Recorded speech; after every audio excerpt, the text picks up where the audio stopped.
Thank you, everyone. Good morning, good afternoon, good evening. We'll go ahead and get started. It's 7 p.m. IST, which is 9:30 a.m. EST. So just to give a quick introduction, this is a series of sessions that we have been conducting for AZ104, which is Azure Administrator Associate certification. We have conducted 6 sessions in past, and this is 7th session today that we are going to host. In case you missed our session, previous sessions, you can always check it out on our YouTube channel, which is youtube.com/AzureTalk.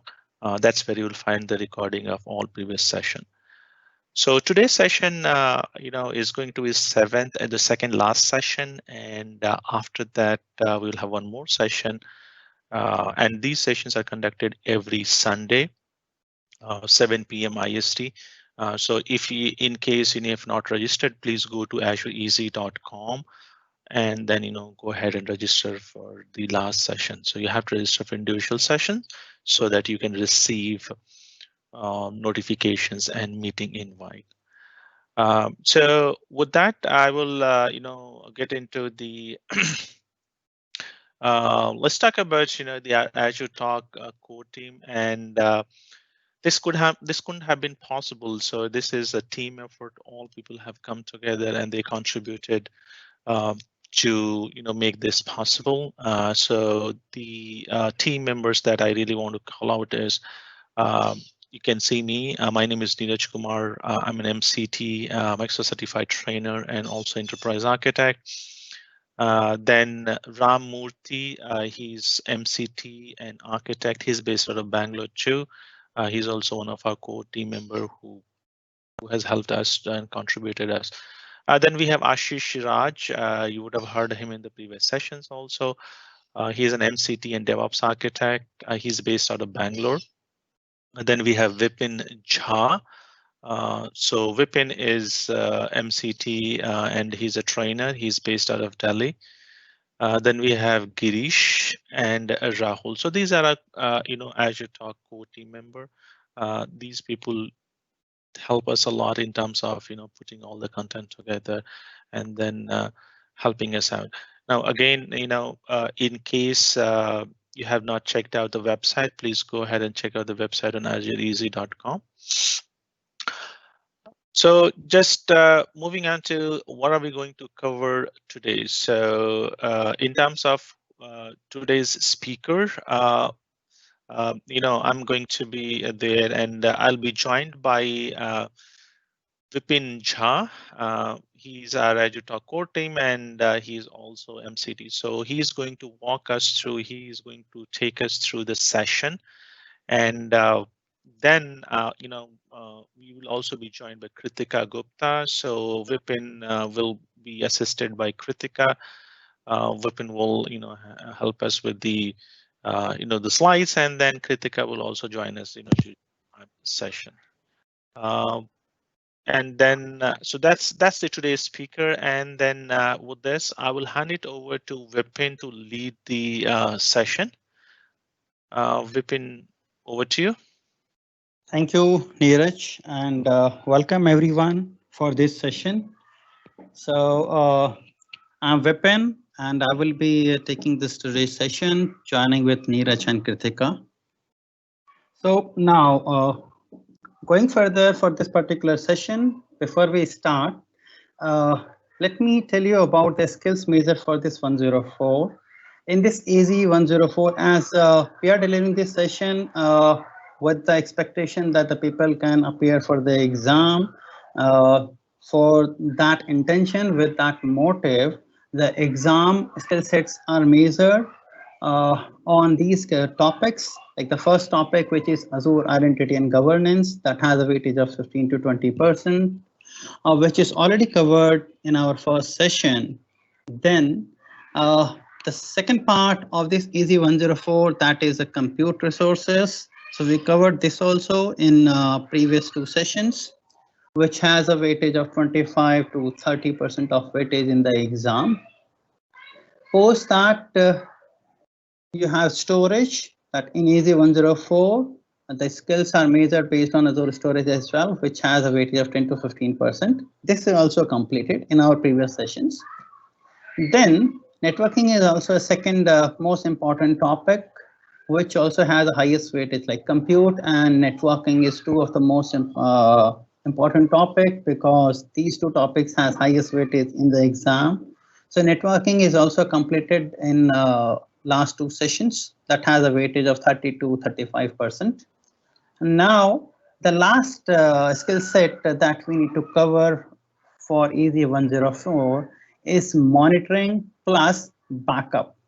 So today is the first part of that. We have divided this particular, the last sections, again in two different parts. So the first section that we are going to cover today will be related to Azure Backup Service plus some Azure Site Recovery Services. Okay, we'll see some migration related activities, backup related activities and all. Then in our upcoming session, we will cover the second part of this, that is the monitoring. How do you monitor Azure resources? So in total, this will have exam weightage 10 to 15%. Okay. Now, moving further, for all those people who would like to be Azure administrator, who would like to appear for this AZ104 exam, or to understand the cloud admin related topics and services. So there are few prerequisites that we expect that people should have understanding for operating systems. It can be any operating system, Windows or Linux. You should know the basic concepts of operating system. Then people should have understanding of virtualization. It can be any virtualization, VMware, Hyper-V. They should know what is virtual hard disk, what is virtual machine, what is virtual network, so that they can easily correlate the components and services on the cloud. So all these prerequisites are for the purpose that people can easily correlate the services and components available in Azure cloud. Then a network related configuration. This is the next prerequisite that everyone should know. When we say the network related configuration, they should know what is IP address, public IP address, IP address, what is routing, what is firewall, so what is port and protocol. So some basic component we expect that people should know. Then Active Directory. So every organization has some kind of directory services. The prerequisite is that people should know some kind of identity services. It is good that if people know the Active Directory, they should know what is DNS, what is domain controller, what is authentication, what is authorization. So that will be added advantage for the people once they use the similar kind of service in Azure. Then the final thing that people should know what is resilience, what is a disaster recovery, what is a high availability. So all these things are the prerequisite for AZ104 that people should be aware. I know that everyone may or may not be having the understanding of all those things, because the different people have different job role. But yes, we don't want the people should be expert of these things, but yes, a good understanding on those things would be a helpful thing for the people. Now, moving further for today's agenda. So today we are going to cover two things. One is Azure Backup, and then second thing is Azure Site Recovery. Okay, with Azure Site Recovery, we'll discuss some part of Azure Migrate as well, which is some additional informations and additional reference for AZ104. Okay, which is optional for AZ104, but it is recommended by the Microsoft. So we'll see those things as well. So we'll start with Azure Backup first. That is the first topic for today. In this section of Azure Backup, we have different topics. So what is Azure Backup? That we'll discuss. Post that, we'll see that in which scenario we can use this Azure Backup and what scenarios are supported by this Azure Backup. Then why we should use this Azure Backup? What is the benefit for using this Azure Backup service? Then we have some service which is known as the Azure Backup Service. Then we'll discuss the supported scenarios. Post that, we'll discuss about Azure Backup benefits, what benefit we have. for this particular service.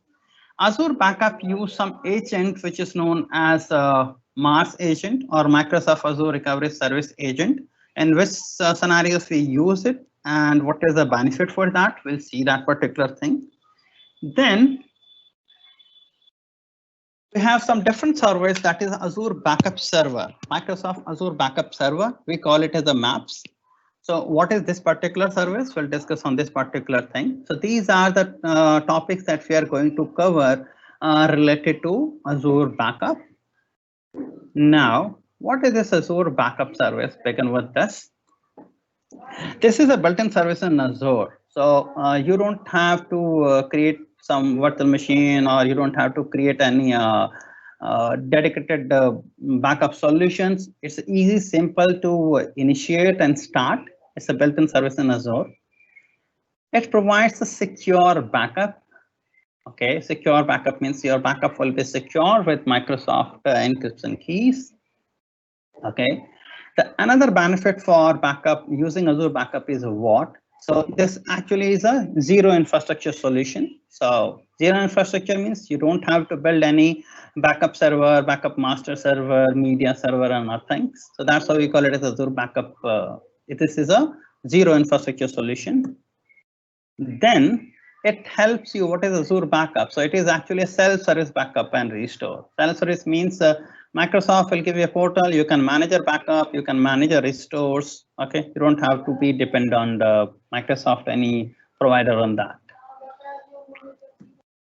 And the next thing in Azure Backup is the scale management. The scale management generally in every organization, when they plan for a backup, they also plan for storing their backup.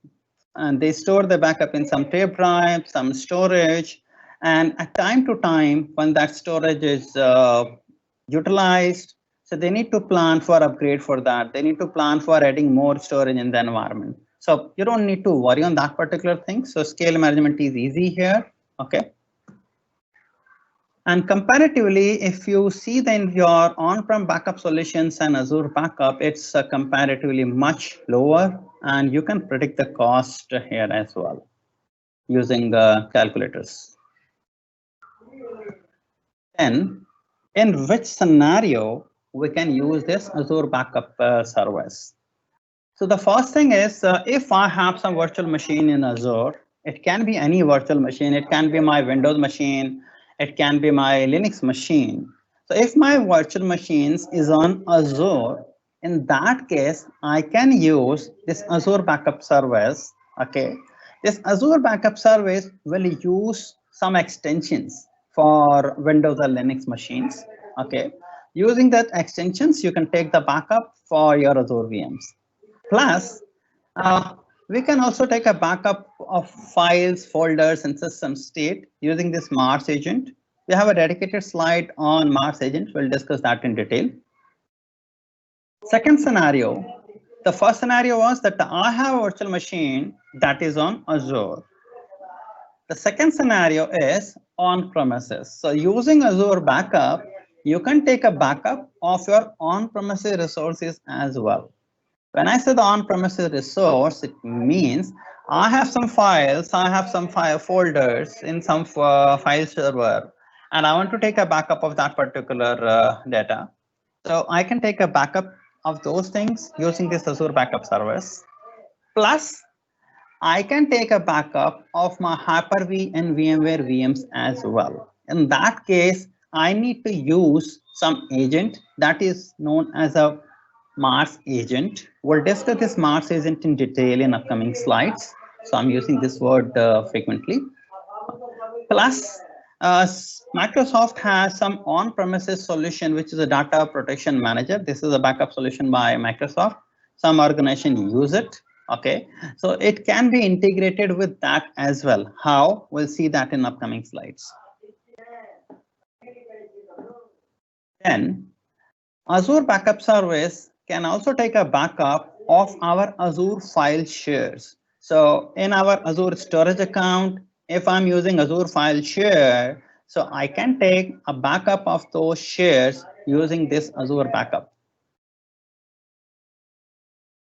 Then the next thing is Azure Backup also help us taking backup of our SQL server if it is in our Azure virtual machine. Or along with this SQL server, if we are using SAP HANA database, and that's also in Azure VM, Azure Backup can be used to take the backup of that particular thing. So these are the scenarios in which situation you can use Azure Backup service. Now, post this, there are some benefits that why we should use it. So we just discussed the scenarios that what in which scenario we can use it. What benefit we have if we are using this? So the first benefit is the zero infrastructure backup solution. When we say the zero infrastructure backup solution, what does it mean? I don't need to manage, I don't need to buy any physical infrastructure like for my tape library or storage devices or media server or master server, like all the backup solutions available in the market that has some media server, some master server, and then we need some tape library or storage attached to that where we take the backup, we store the backup. So here you don't need to manage any infrastructure. So your infrastructure cost will be zero here. You will be taking backup on Azure backup service, so you don't have to worry about any infrastructure. Then you can have a long-term retention. You can define any time-bound retention, so there is no limitation on that. You can use that. Can have a long-term retention. So you take the backup, define your retention policies for a number of times for months and years. Then it also provides some sort of security. So when we say the security, Azure Backup provides you one thing like you can use the RBAC, role-based access control. So like you have some backup admin and you want to assign him that you would be taking care of this backup job, backup role, activities. So based on the roles, we can define that, and that person would be having the privilege to perform his respective backup jobs only. So whatever responsibility we are delegating, okay, we can give that, we can control our admin activities using this RBAC, role-based access control. So Azure Backup Service supports this RBAC, and we can use that. Then whatever backup we are taking using Azure Backup, okay, that is always encrypted. So it uses the Microsoft encryption keys, and our backups are also encrypted. So we need to worry about the security on that particular things. Then if I have the resources in Azure and I'm using this backup service, so in that case, it will use the Microsoft backbone network. So I don't need to worry about any internet connectivity in that particular case. Then for a security, Microsoft provide one additional thing, which is a soft delete. Microsoft provide an option that you can enable or disable this soft delete. The benefit for this soft delete is if we enable this soft delete feature, in that particular case, even if I delete the backup, that will be available for next 14 days. Okay, that's a good feature. If we enable, let's suppose accidentally someone has deleted it, so you can use this soft delete option to protect in those situations, to avoid those kind of scenarios. Then all the backups, if you are using the VM, your VM has some virtual hard disk, so that disk will be encrypted with the ADE, that is Azure Disk Encryptions. This will happen if we are taking a backup of any Azure VM. So that backup will be encrypted using Azure Disk Encryption. Then Microsoft also provide an option that if a customer want to make this backup highly available, that I want my backup should be available, and in that particular cases, I can use the replication for my backup data. Means what? Means my backup will be available. That is a locally redundant. I can choose the LRS, I can choose GRS or RSGRS. So we discuss these terms in the storage session as well. And the same thing is available here. because backup would be using some kind of storage in the background. So there are some services which provide replications. This backup can be replicated to a local data center, that is 3 copies in a same data center, or GRS, that is geographically redundant. So if customer want, they can choose for these high availability options for the backup service. Then Azure Backup also provides monitoring service. Means using Azure Monitor, I can monitor my Azure Backup service and I can track that everything is running fine or not. If there is any issue, I can take necessary action based on that monitoring and alert. So I don't need to build any additional infrastructure for that monitoring. It's already there. We just need to configure for our backup. So these are some of the key benefit for Azure Backup. Moving further, this is a graphical representation that how this Azure Backup service is used. So like this Azure Backup service can be used for my cloud solutions, means my cloud assets. I have some data, I have some services, I have virtual machines in the cloud. I can take the backup of those. So some of the services are supported by this Azure Backup, not all. Microsoft is adding that multiple services time to time. So as of now, like I can take a backup of my virtual machine, I can take a backup of my file shares, okay, my SQL machines, okay. And similarly, using this Azure Backup service, I can take the backup of my on-prem resources as well, okay. In this particular case, I would be needing some backup agent that we call it as a MARS agent. We'll discuss that further, okay. And then I would have a centralized management. So within my Azure Backup service, I can take control of my on-prem resources backup, and I can take a backup of my cloud resources as well.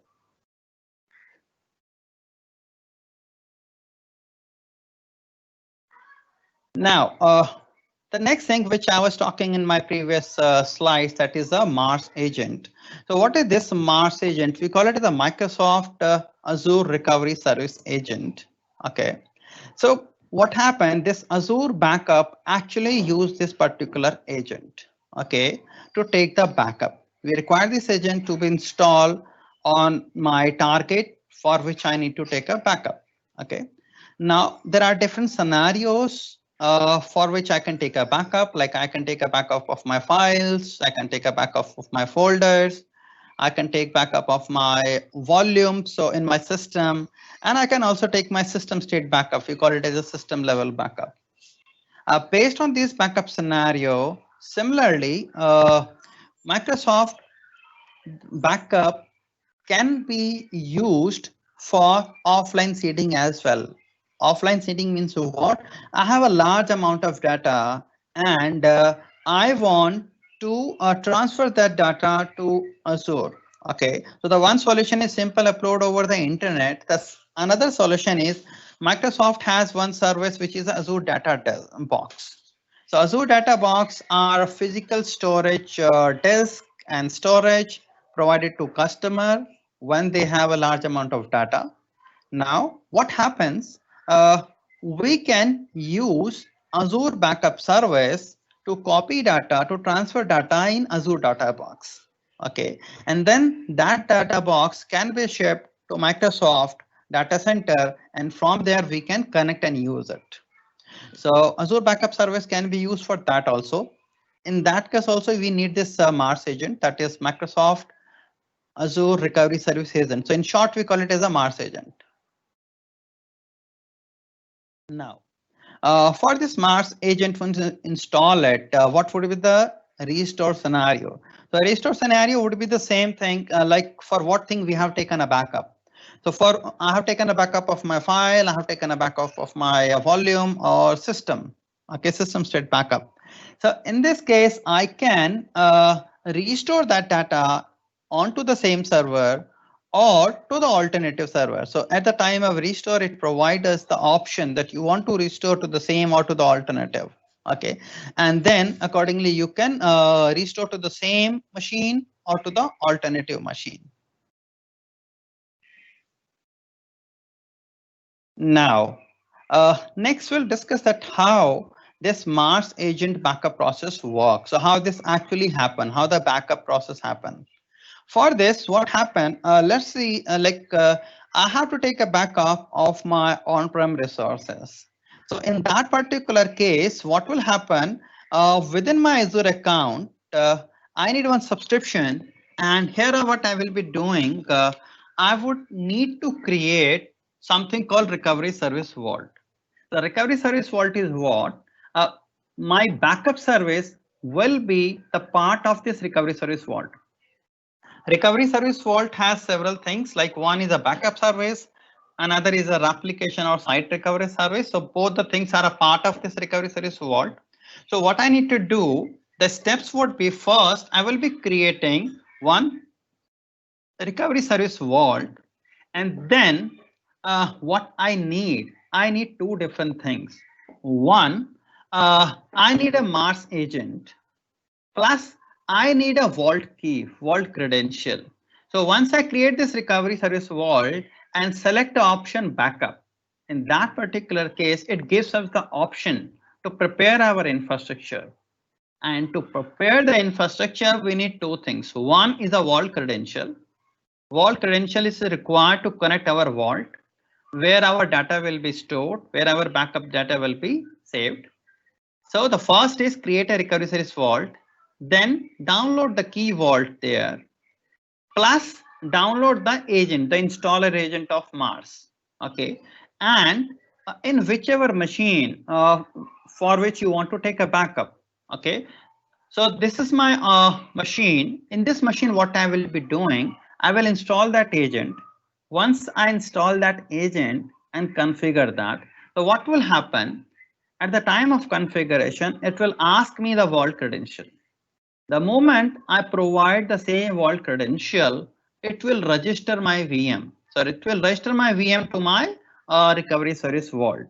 Okay, it's known as my register server or protected server. Okay, and post that, what will happen? Once my machine is registered, okay, after that I need to configure my backup policy. So in backup policy, I will define that I need to take a backup of my this folder, the or entire volume, or I need to take a backup of my system state. So whichever backup policy I have, I will define my backup policy. I will define my schedule, the object for which I need to take a backup.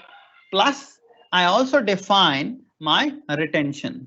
So once my backup and retentions are configured, okay, post that I can take the backup as per the schedule, or I can manually trigger that backup as well. So this is the flow that how this Mars agent works, and this is a part of your Azure Backup. So Azure Backup would be this agent. Post this. Next thing in Mars agent.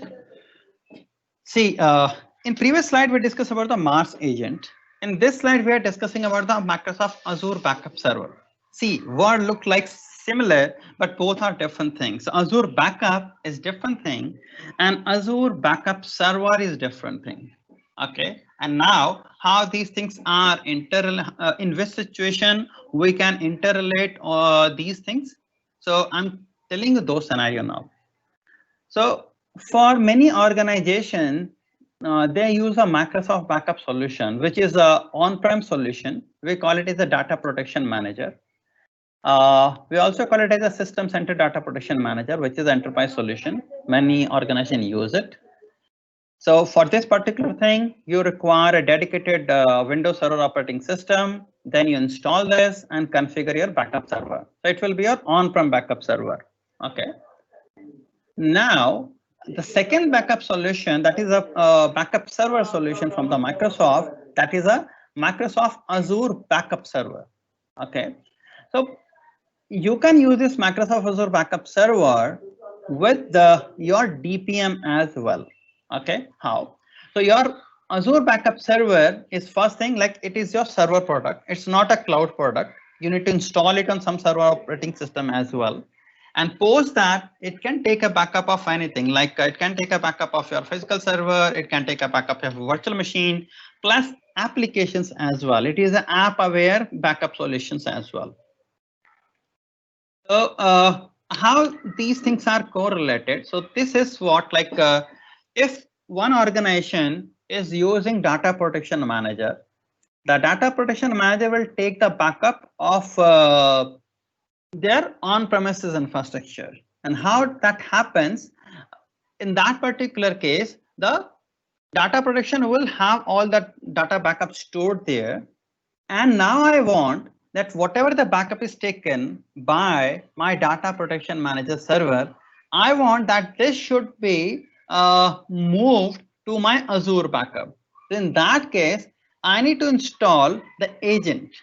Okay, so I need to install the agent, that is a MABS agent on my data protection manager server or my Microsoft Azure backup server.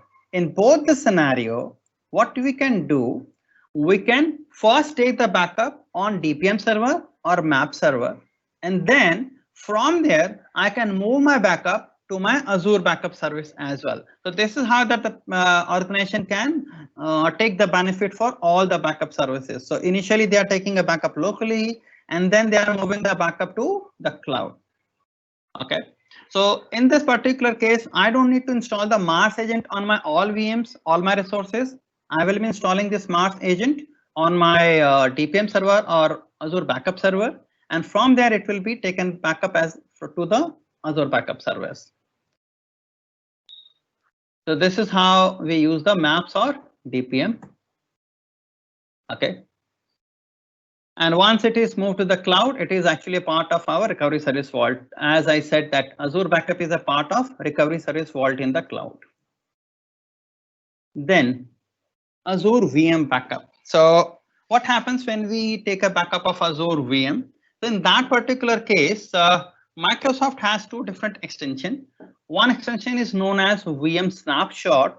So whenever we take a backup of any virtual machine in Azure, if it is a Windows machine, there is an extension that is used, which we call it as a VM Snapshot.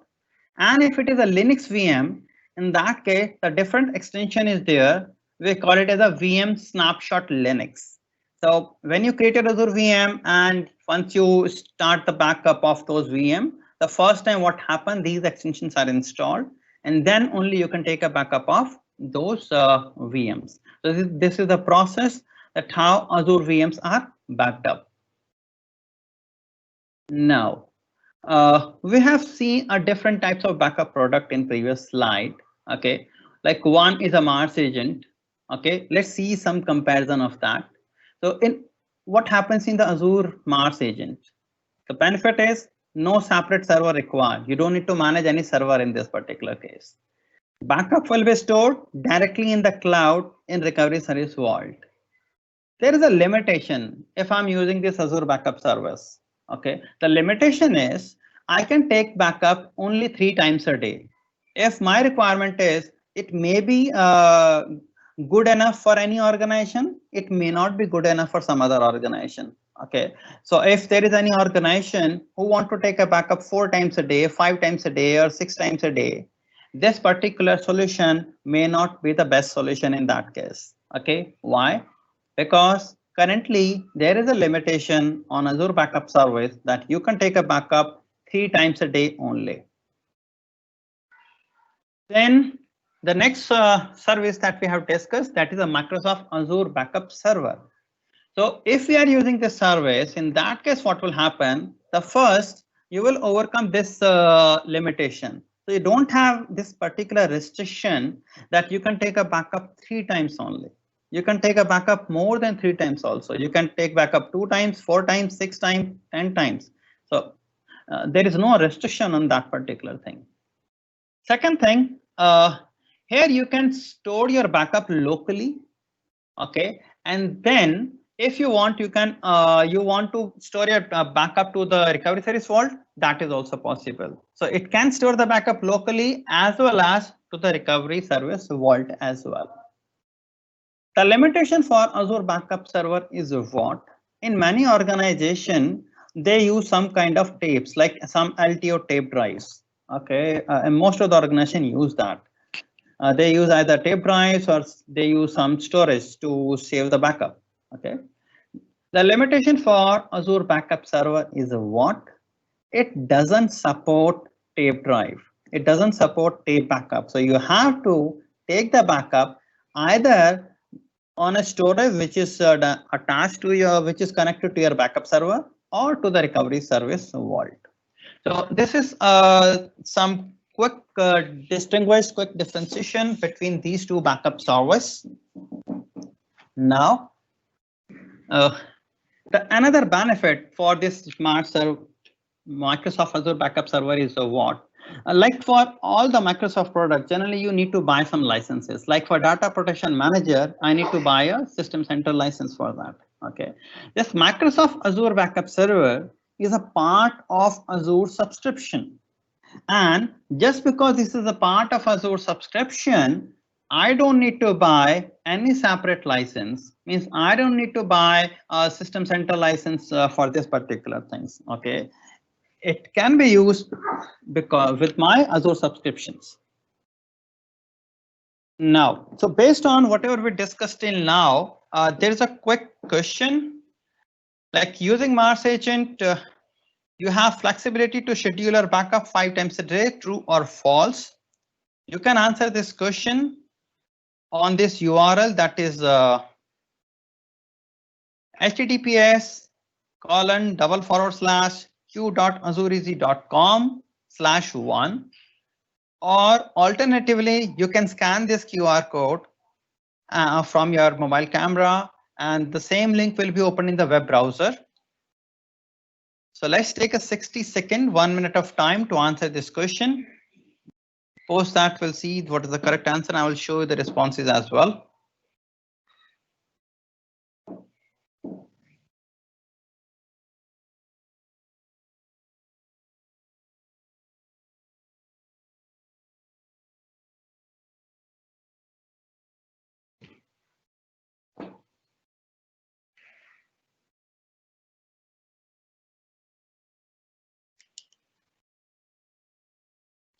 Using Mars Agent, you have flexibility to schedule your backup 5 times a day.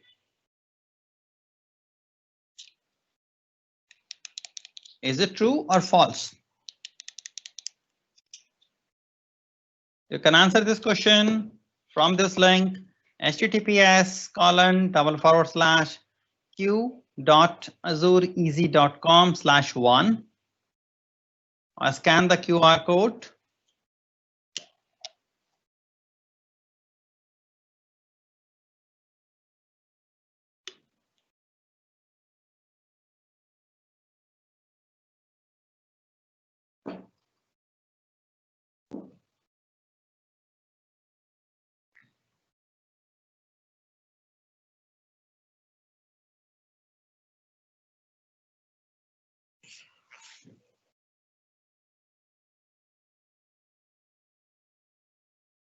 So in a few seconds, I will show you the answer for this. So let's move on.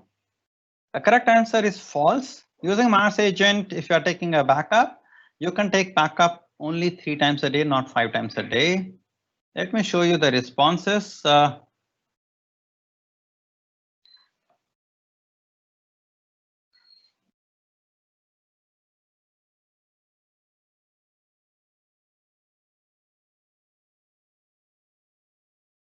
The response of audience are still awaiting. It will take some time.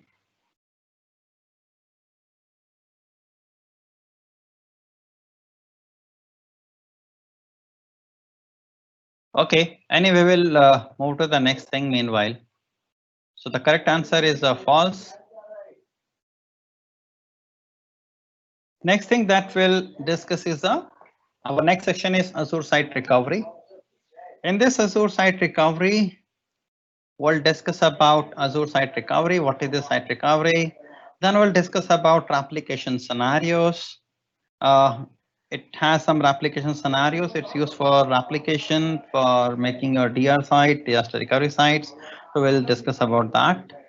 Then what is the replication process for Azure Site Recovery? We'll discuss that part. There are some architectural components of Azure Site Recovery. In short, we call it as the ASR. We'll discuss on those components. And then Some more topics that we'll discuss related to this is what is snapshot and recovery points with reference to Azure Site Recovery. So these are some of the topics that we are going to discuss along with Azure Site Recovery. Let's begin with the first thing. So Azure Site Recovery is what generally every organization plan for some BCTR strategy like business continuity and disaster recovery strategy. So this is some kind of solution for that. So you can use Azure Site Recovery for your BCTR scenarios. Okay, it helps you to replicate your virtual machine between Azure regions. Means I can have one primary regions in Azure. I can have my secondary region in Azure. Okay, and it can be replicated, and that will help us in some disaster recovery situations. You can use this Azure Site Recovery for some other purpose as well. And what is that other purpose? So it also used in the situation when I want to migrate my on-premise infrastructure to the cloud. For example, now I want to move my all the virtual machines or my physical machines from my data center to Azure. I can use this Azure Site Recovery for that purpose as well. Plus, I am using some different cloud service. So apart from Microsoft Azure, I'm using some, for example, I'm using AWS. Okay, so if I'm using some different cloud services, my virtual machines, my infrastructure is on some different environment, different cloud environment. I can use this Azure Site Recovery to migrate the infrastructure from there as well. Okay, now there are some scenarios, there are some replication scenarios that this Azure Site Recovery helps in those situations. So the first thing is you can replicate your Azure VM from one Azure VM region to the another region. So it means I have one Azure virtual machine in East US and I want to replicate that to the West US or to some Europe or some different region. So I can do that. So this is the one scenario. Second is I have my virtual machines or physical server in my on-premise environment. In my on-premise environment, it is my VMware or Hyper-V VM, or it could be my physical server as well. Okay, so from my on-premises and in my on-premises, it could be hosted on any platform. It could be hosted in Hyper-V, it could be my VMware, or it could be a physical server. So all my on-premises machines to Azure. So the second scenario of replication is I can replicate my VM, my machines from on-prem to Azure.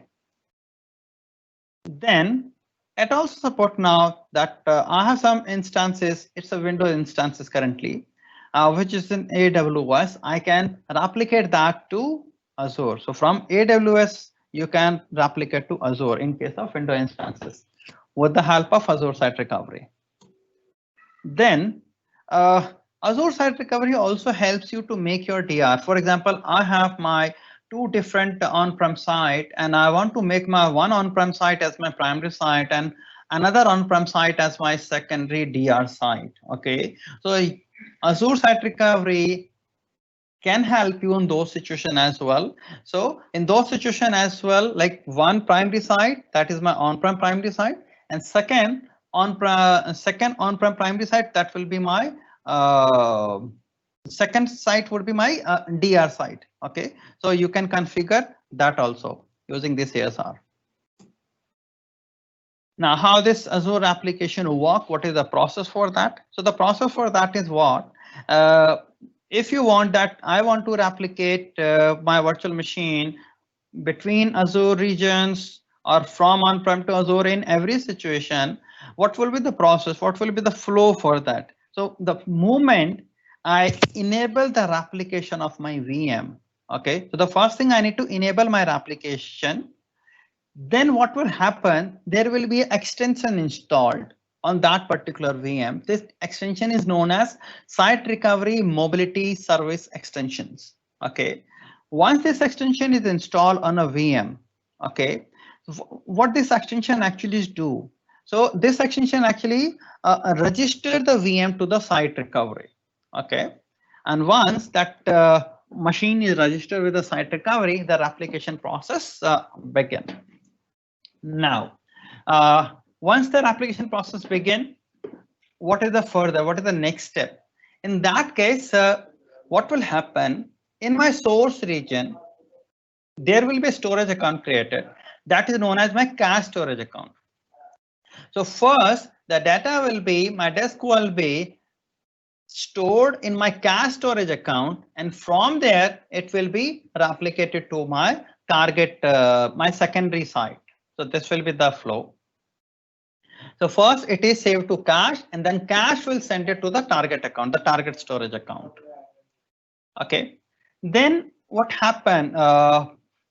So this copy, this replication is a one type of example of copy actually. Okay, so there are two types of this is actually a snapshot. We call it a snapshot. So there are two things. One is a crash consistent. Okay, and one is a app consistent.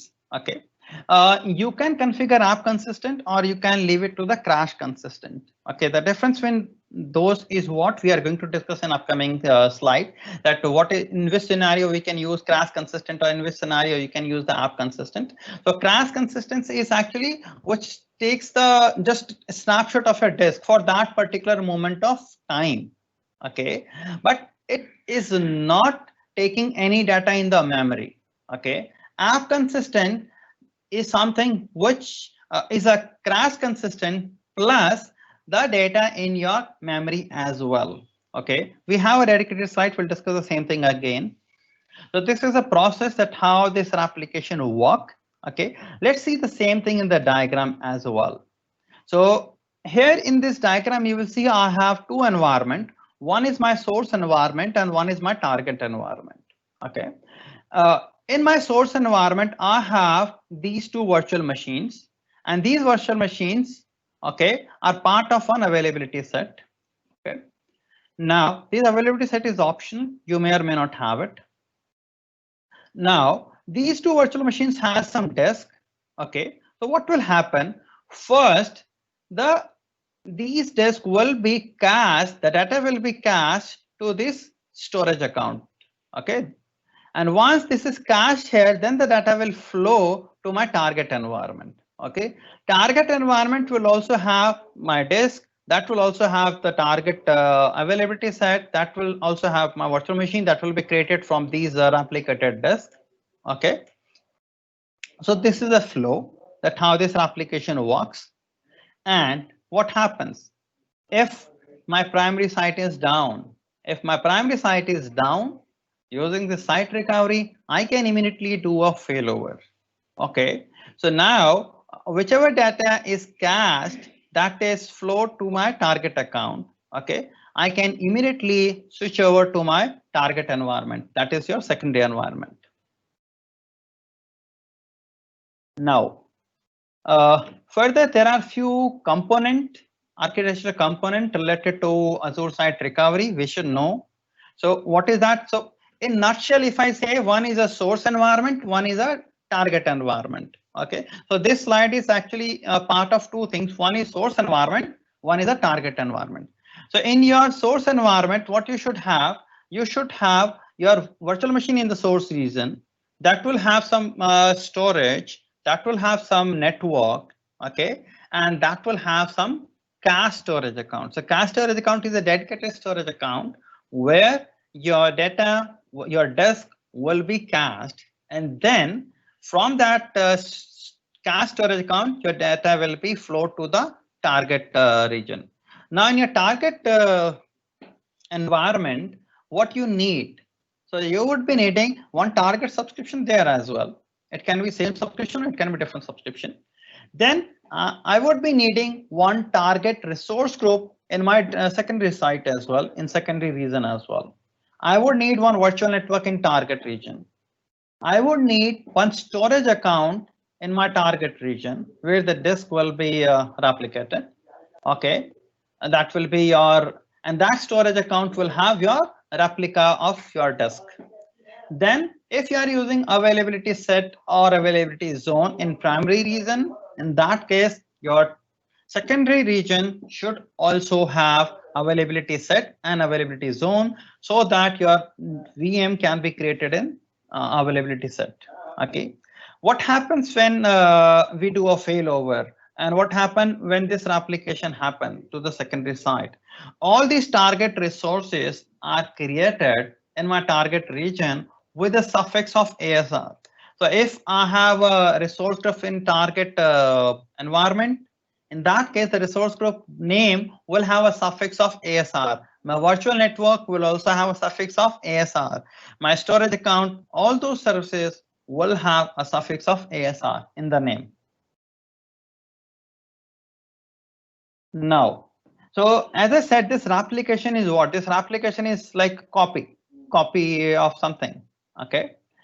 So here, this Azure Site Recovery has two types of copy, two types of snapshot. One is a crash consistent snapshot.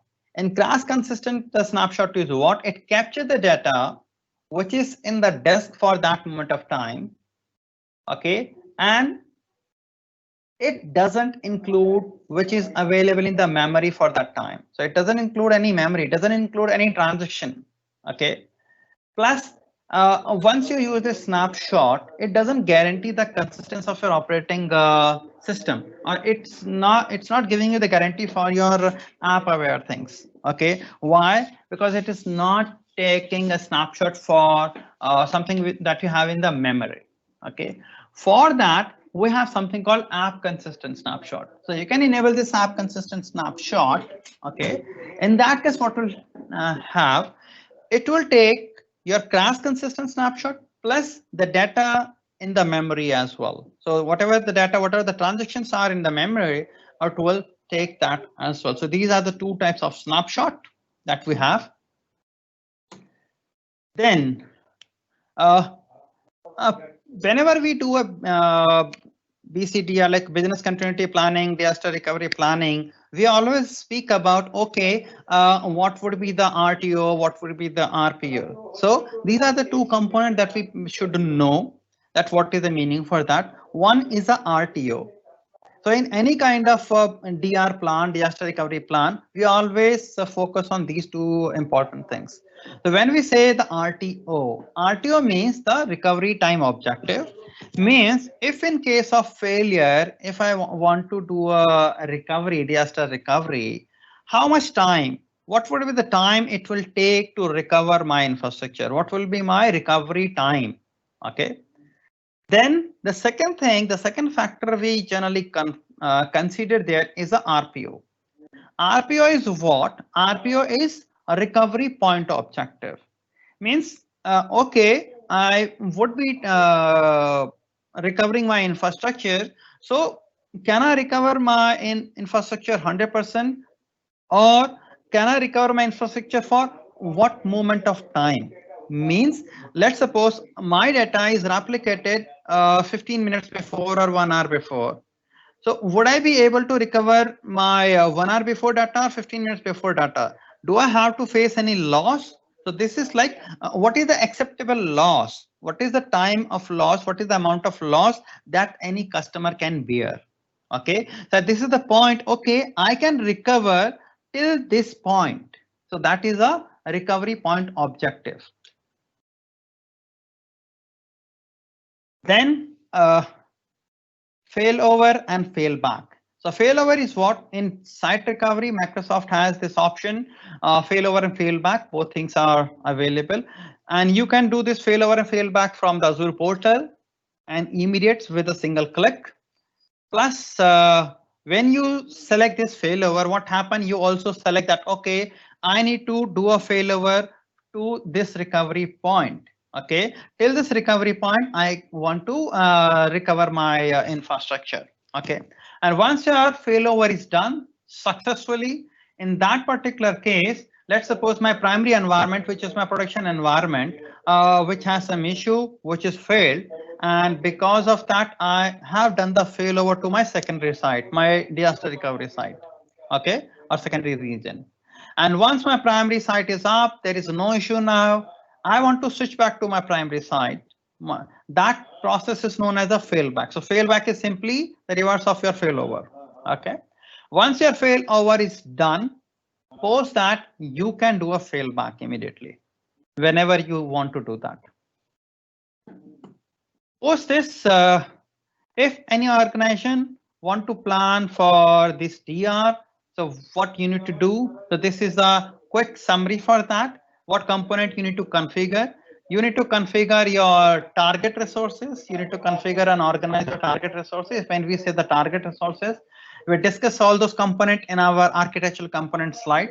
Like in my target site, in my secondary site, I would be needing my resource group, my storage account, virtual network. So I need to manage all my target resources. Plus, I need to manage my network connectivity for that particular thing. Plus, I need to set up the application on my VM. So once I set up this application, I enable this application. Application agent extension will be installed there. Okay, so these are the things that you need to plan. You need to prepare for DR activity. Okay, so now this is the second question now for all the topics that we discuss. Crash consistent guarantee data consistency for data operating system. So crash consistent guarantee data consistency for the data, sorry, for the operating system or app on the VM. You can answer this question from this URL or from the QR code.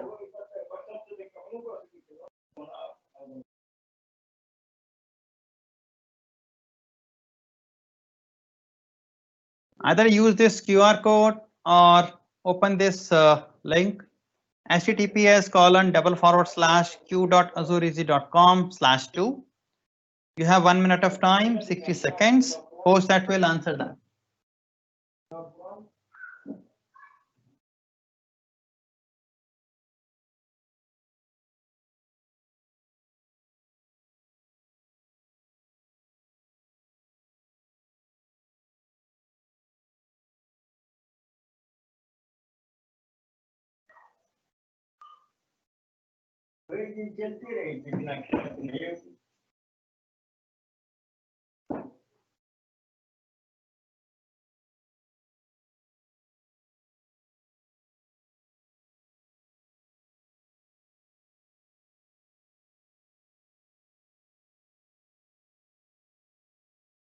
So let me show you the answer for this.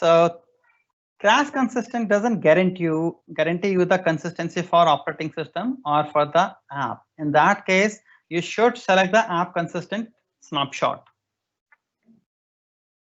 Let me see the responses if it is available. I will show you the response as well, but response is taking time today.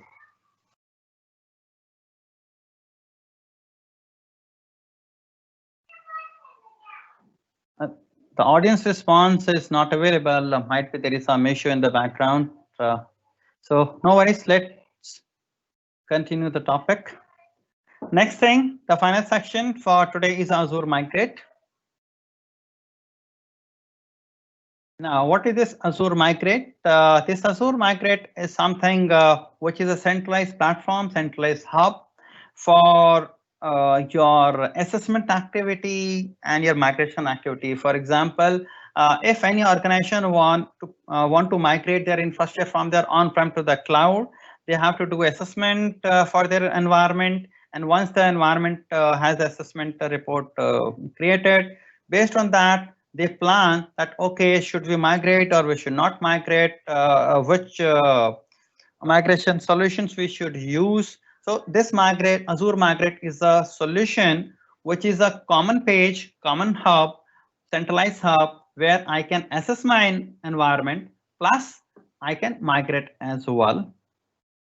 Now, this has several features. One is what? The first thing is like it is a single portal where you can do the assessment, where you can start your assessment and migration activity, plus you can track the activities as well. You have to create the project, then you assess your environment, and then you do the migration for that particular things. Azure Migrate has several tools that you can use with this. We will discuss what tools are available and which tools we use in which scenarios. We have a dedicated slide for that. Okay, so this is a tool where you Azure Migrate is something where you that you can use for assessment as well as for the migration.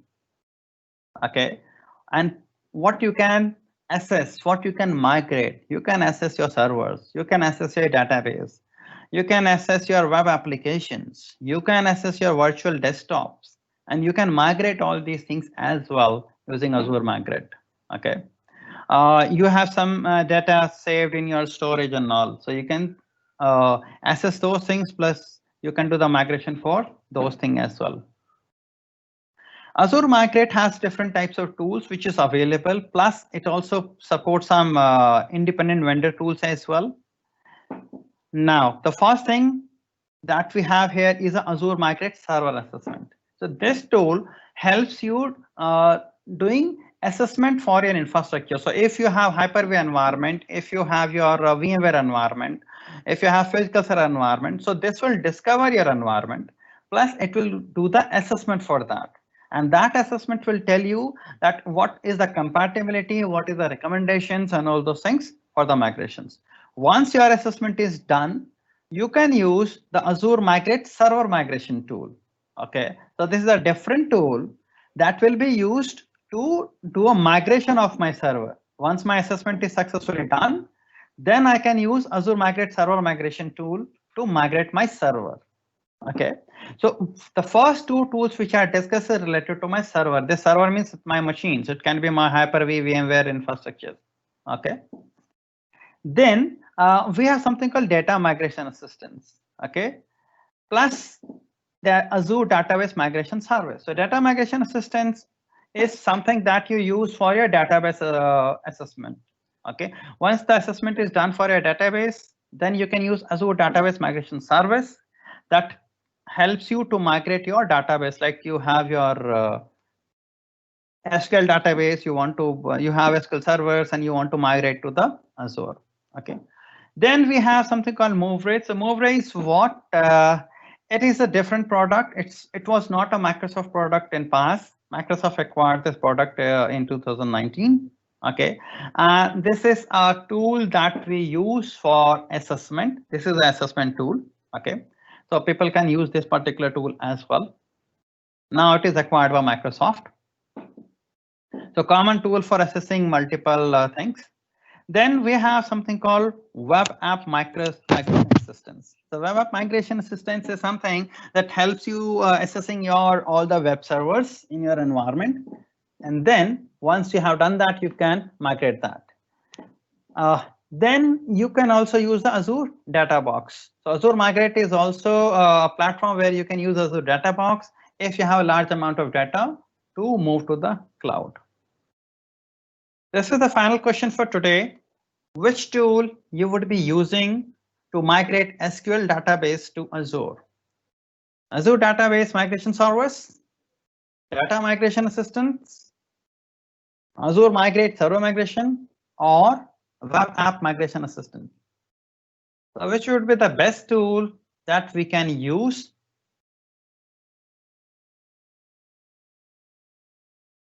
We have 60 seconds of time to answer this question.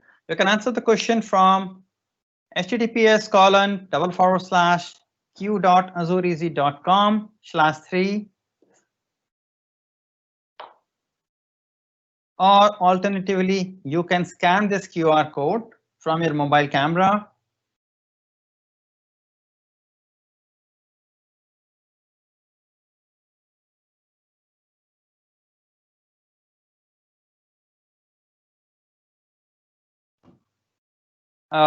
I think there is some challenge opening this URL to the participant.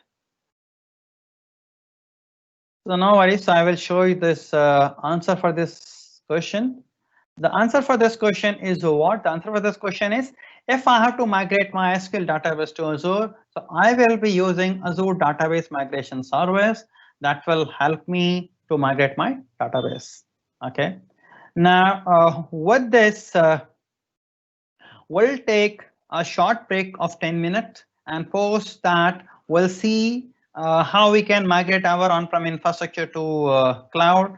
Plus, we'll see some lab for a backup as well. So we'll have Kritika.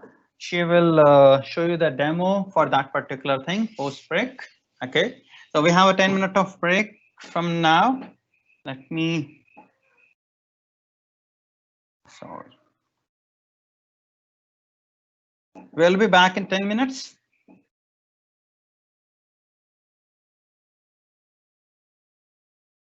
Welcome everyone. My name is Kirtika Gupta. So today I'll show you demo on assessment of on-prem infrastructure using Azure Migrate Server Assessment. Then I'll show you how you can migrate Hyper-V virtual machine to Azure using Azure Migrate Server Migration Tool. And then I'll show you how you can configure uh, Azure VM Backup using Azure Backup Service. And then I'll show you how you can configure file backup from your on-prem server using your MARS agent. So let's start.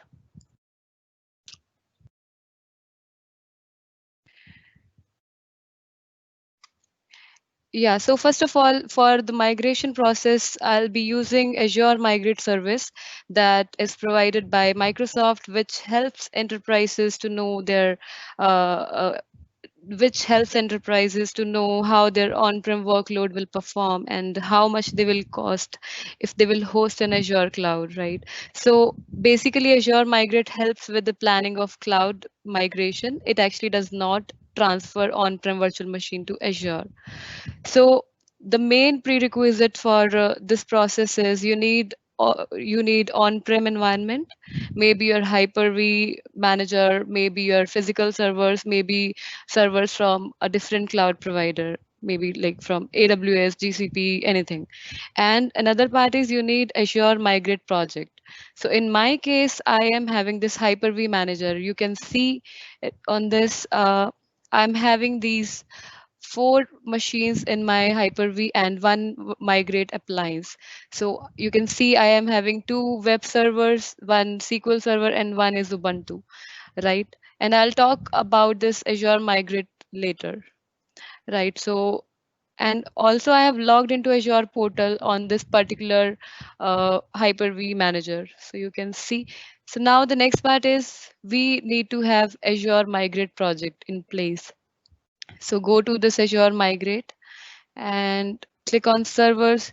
You can see I'm having one migrate project, this, but I wanted to show you few things. So I'll create a new project as well. So I'll click on this change and I'll create a new project.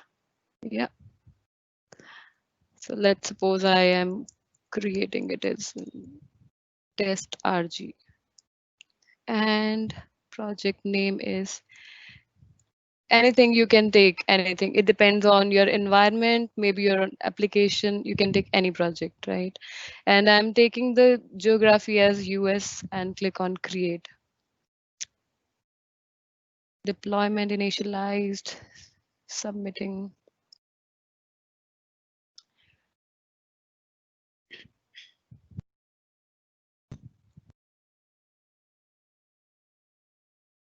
Yeah, so it's created. Now, if I go to this Azure Migrate and I go under the servers, I can change it. Now you can see this. Click OK. Now you can see these are the 2 main key components of Azure Migrate. One is your server assessment tool and another one is your server migration. You can see when we created a new project, we can see just discover option. All these options, assess, overview are grayed out for you in both the tools, in server assessment and also in server migration. So this is the only thing I just wanted to show you because I'll show you the demo in that particular project only. Okay, so next step is, so let me change it again.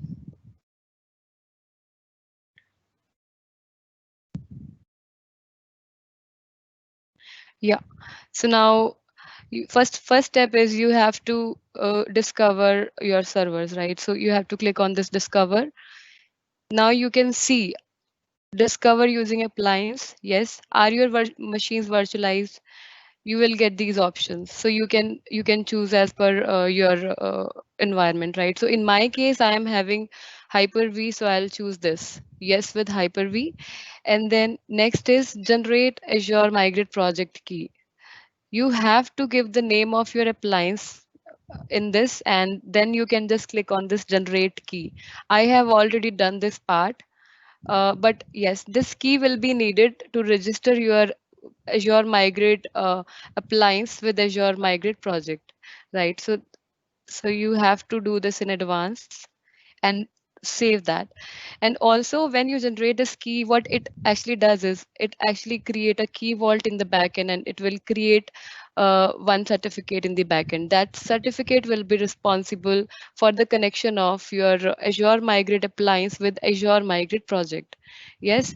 And then next is you have to download this Azure Migrate appliance. You can see its size is 12 GB. So, and you have to download it, but I have already downloaded it just to save our time. Let me show you that where it is. So this is my Azure Migrate appliance, right?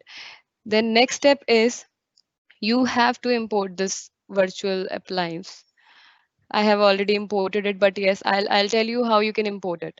You just have to click on this import virtual machine and click next. You have to specify the path where your virtual appliance is residing. So in my case, it is uh, in data drive and virtual machine. Select this folder and click next. Select virtual machine. Right now, I cannot see any virtual machine file under this because I have already imported it. But when you will be doing it for the first time, you will get one virtual machine here, right? So then you have to just click on next. Next option would be it will ask you to choose import type. By default, it will be taking register VM in place. So you have to select that option only, and then you can finish this setup. Once it's finished, you will see this Azure migrate appliance under this Hyper-V manager, right? Like I can see this. So this is that. So now next step is you have to connect to this particular appliance, and when you will be connecting it for the first time, you have to accept the licenses and you have to set the password as well. I have done that part already. So I'll just connect to this migrate appliance. Connect. Password. Yeah. So this is my virtual appliance, right? So next step is you have to open this Azure Migrate Appliance Configuration Manager. When you click on this, automatically it will take Internet Explorer, but you can see it is not supported on Internet Explorer 11 or lower version. So you can use any of the browser like your Google Chrome, Firefox, or maybe the Microsoft Edge. I am having Google Chrome browser on this appliance already. So you can see this is how it opens. So this is a view of appliance configuration manager. So first of all, it will ask you to accept few licenses. Once you accept that, it will set some prerequisite. It will perform few checks. So these are like it will check the connectivity to Azure. It will check the time is in sync with Azure. It will check if there is any update pending. So once it's done, like in my case, it is already green. You can see. So prerequisites are already set up, right? So next step is it will ask you to register with Azure Migrate project. So now you need that key, Azure Migrate project key that we have already generated from Azure portal. So now you have to just paste that key under this and you just click on this login. Once you click on login, it will ask you to put your credentials of Azure portal where your Azure Migrate project is residing, right? So next is, in my case, it is already registered. So next is manage credentials and discovery sources.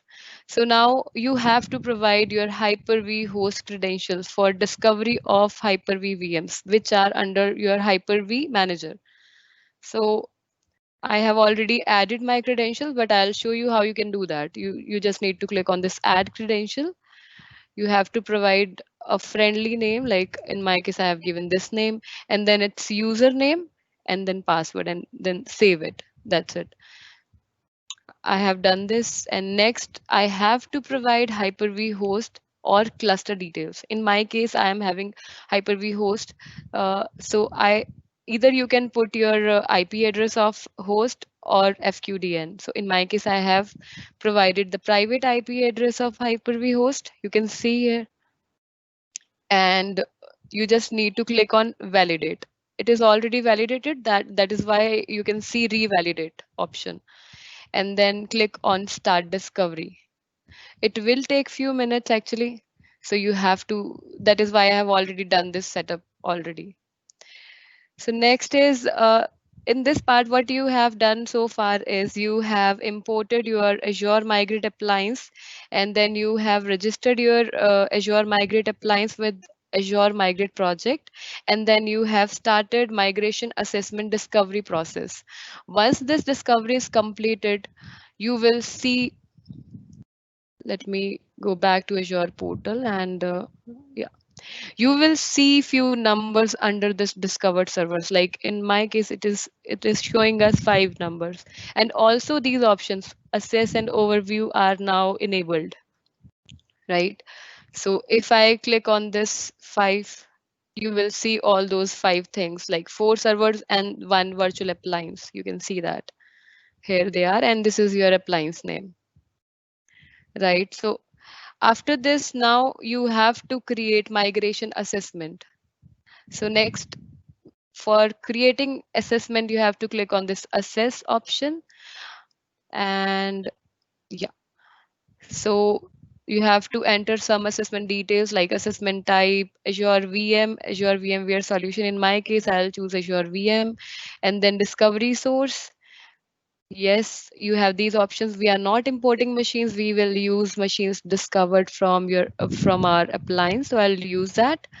And then assessment name. I can give any meaningful name. Like in my case, I will give name as this because I already have AZSS01 in place. Okay, so next is assessment properties. By default, these are the assessment properties, but if you want to change them, you can just click on this view all, and you can just edit the properties from this. You can select the target location, storage type, reserved instances, all those things. You can just change that, and you can save it, and then you will automatically get the updated information under this assessment properties. So next, click on next.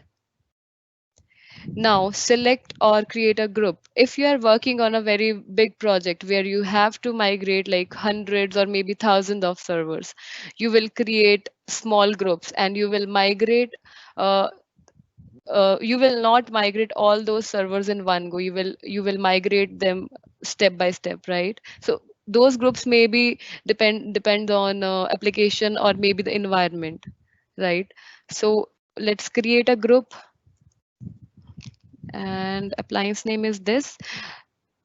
I have already migrated this Smart Hotel Web 1 server, so I'll migrate this Smart Hotel Web 2 now. Select this and click on next. You can review the assessment details, and you can just create assessment. Yes, of course, it will take few minutes to get completed. Oh, succeeded. Okay, so let's refresh it.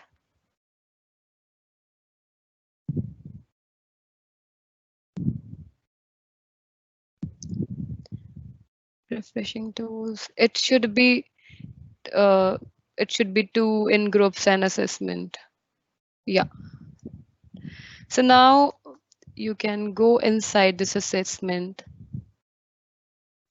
So basically, what does this server assessment mean? Actually, it will validate compatibility to Azure. Like it will tell you the compatibility of on-prem servers to Azure. And also it will give you a few recommendations, like it will tell you what Azure VM size you can take when it migrate to Azure, right? And then it will give you the estimate on costing as well, like for compute and storage it will give you the approximate on that. Okay, so you go inside this AZSS02. Now you can see we have selected one server, and now you can see it is ready, but with conditions. What are they?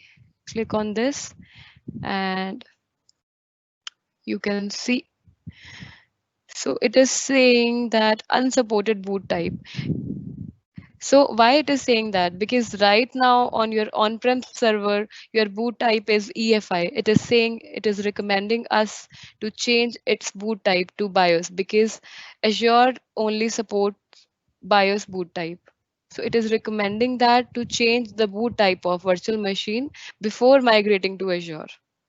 And also it is suggesting us as a tool, like which tool you can use for the migration. Azure Migrate server migration you can choose. It is recommending us the size. You can take standard A1 V2 this size. And then costing, for costing you can click on this cost details, and now you can see it is suggesting us the disk configuration as well, and then monthly compute cost, monthly storage cost, all those things. So let's suppose I have created this assessment today, and after 2-3 days I got few change. Management decide to do some changes, right? And then they said, okay, create, reassess those servers. What you will do, you just need to click on this edit properties, and you can make the changes. You will get this page again, and you can just make the changes and save it. It will automatically reassess those servers, and it will give you the new assessment. All right. And okay, so after creating of this assessment, we will configure dependency visualization. So when migrating workload to Azure, it's really important to understand all workload dependencies.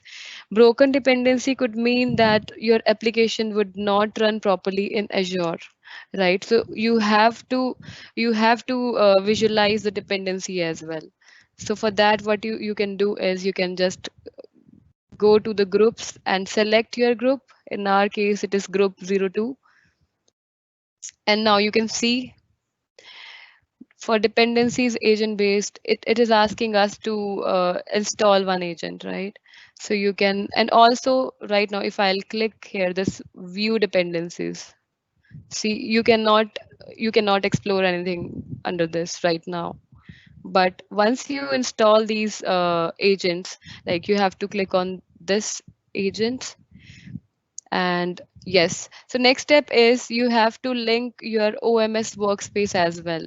Either you can create your workspace in advance, and then you can just link on this page. Otherwise, you can create it on this page as well. There is no problem, right? So I have already linked it. You can see the workspace ID and key. And these are the agents that you have to install. One is your MMA, Microsoft Monitoring Agent, and another one is your dependency agent. So yeah, this is my server, and let me show you. I have already downloaded.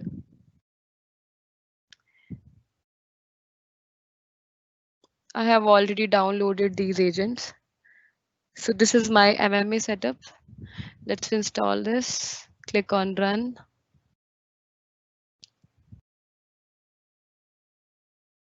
And click next.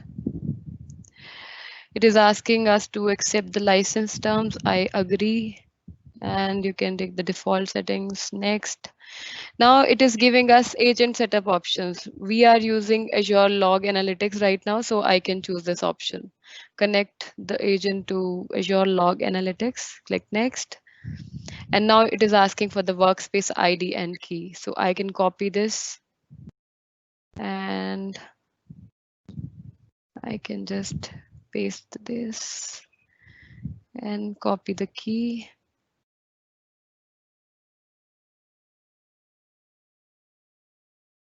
Now Yeah. So Azure Cloud, Azure Commercial, we are using this right now. And click next. Okay. Give me a second. Let me copy this key again.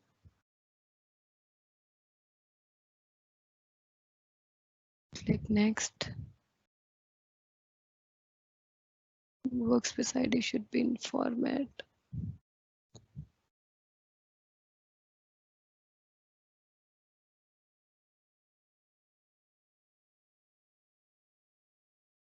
Give me a second.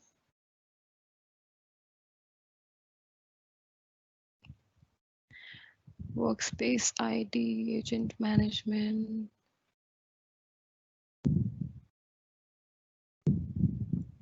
Workspace ID.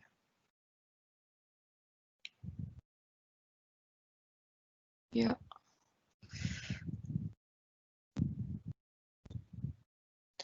And this is the key. I think I have done mistake while copying these. Click next. Yeah, now you can see. You can use any of this option, Microsoft Update, and click next and install. Meanwhile, go to that Azure migrate only. Yes.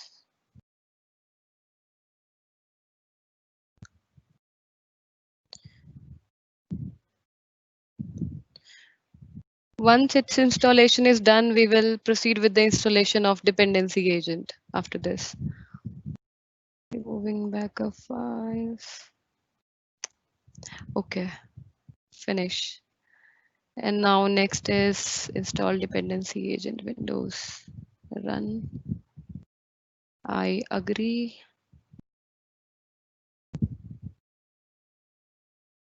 And finish. So now we are done with the agent installation on this server, but it will take few minutes to reflect under this group. It should be installed, like its status should be installed, but it will take time. And then you can view your dependencies from this option.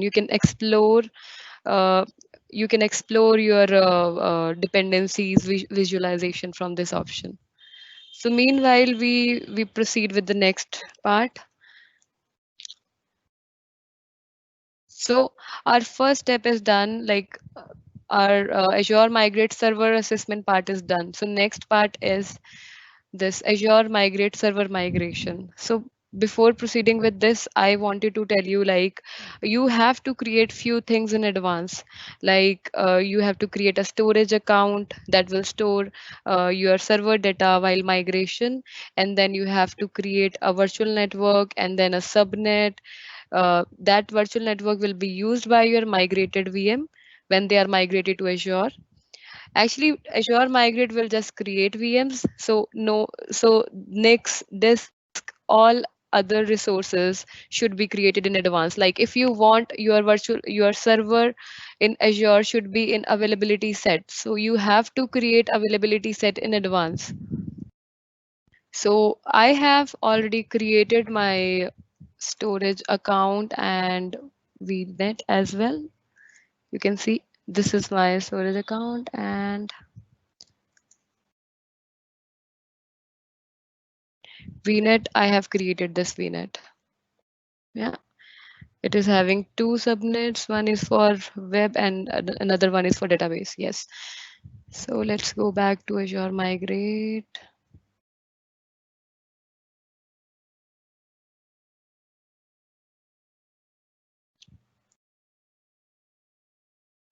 Yeah, so now next step is you have to register your Hyper-V host with this tool, Azure Migrate Server Migrations. For that, what you have to do is you will click on this Discover. And again, are your machines virtualized? Yes, but with Hyper-V. See, I have already done this part as well because it would be taking time. So I have done this as well. So now it will ask you the target region. I have already specified it, East US. Now it is giving me an option like you can prepare Hyper-V host servers. It is giving me ASR installer, and then it is also giving me this registration key file as well, right? So initially when I have not registered this Hyper-V host with this Azure migrate tool, it was like you can see right now register Hyper-V host as one, right? Earlier there was zero, there was nothing, and this finalized registration was not even enabled. So once I have download this and I have registered it, like I can show you that. See, this is my installer and this is my key file. You just have to, let me show you if I can. No, it is already registered and I don't want to re-register it, right?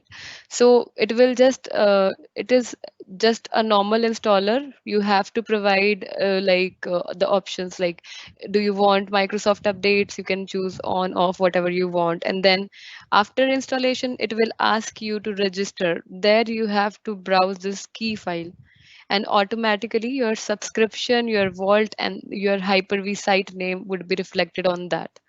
Yeah. So this is already done. And once it's done, installation and registration, you will see an option like you will be able to click on finalize a registration.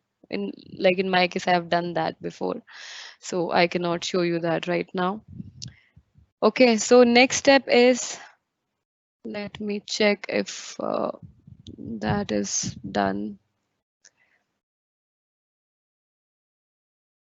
Yeah, you can see its dependencies as installed, and if you click on this view dependency,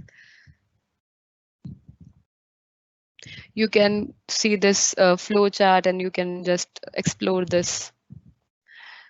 Okay, so all right. So now after registration of your Hyper-V host with this tool, next step is we will enable replication of on-prem machines from Hyper-V to Azure Migrate. For that, what you will do is you click on this replicate. And are your machine virtualized? Yes, with Hyper-V. And click on this next virtual machine. Import migration settings from an assessment. Yes, apply migration settings from an Azure Migrate assessment. Select group. Our group was group 02 and select assessment AZ assess 02. And now you have to select the virtual machine. So this is my virtual machine. Click on next target settings. And on this, this is the target environment actually. Here you have to specify the storage account, the virtual network, the subnet, all those things, right? So in our case, subscription is demo lab, resource group. Okay, let me show you one more thing. Let's go to this. I'll choose this. All right, I won't be able to show you that right now because it would be taking time. All right, no, not a problem. I'll select this resource group, Smart Hotel RG for the target environment. And then replication storage account, I have this storage account in place, so I'll use that. And virtual network, I'll select my target virtual network. Subnet, I'll choose this one only. Click on next, compute. Yeah, so in this you have, if you want to change your Azure VM size, you can change from this drop down, and then you can select, you have to select OS type actually. So in our case it is Windows OS, so I'll select this. OS disk, yeah, availability set. Yeah, I already told you, like if you want your virtual machine in availability set, then you should have create this availability set in advance, but I have not created it. So it's okay with that. Click on next disk, all selected. It is having only one OS disk. So it is already selected. Next, review plus start replication. You can review the settings now and you can just click on this replicate.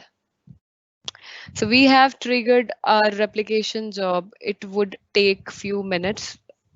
it will take a good amount of time. So meanwhile, we can go to this overview, and now you can see you got these three options. One is replicate, second one is test migration, and third one is migrate. I have already migrated one virtual machine, that is why it is one under this migrate. And also you can see in this jobs in progress, one job is in progress that we have just triggered, right? So okay, so once this replication is completed, to check that, you can go under this replicating machines, and you can just select your machine. This is your machine that we are migrating right now. It is already migrated, right? So you can just click on this. So right now its status is 0% synchronized. You have to wait until its status should be protected. So it would take few minutes actually. Yeah, so its replication is started. So I'll show you the next steps on this migrated virtual machine only, because it would be taking time. So go to this, and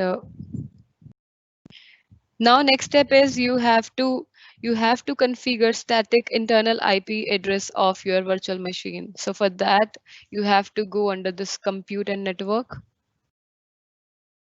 Yeah, and you can just click on this edit.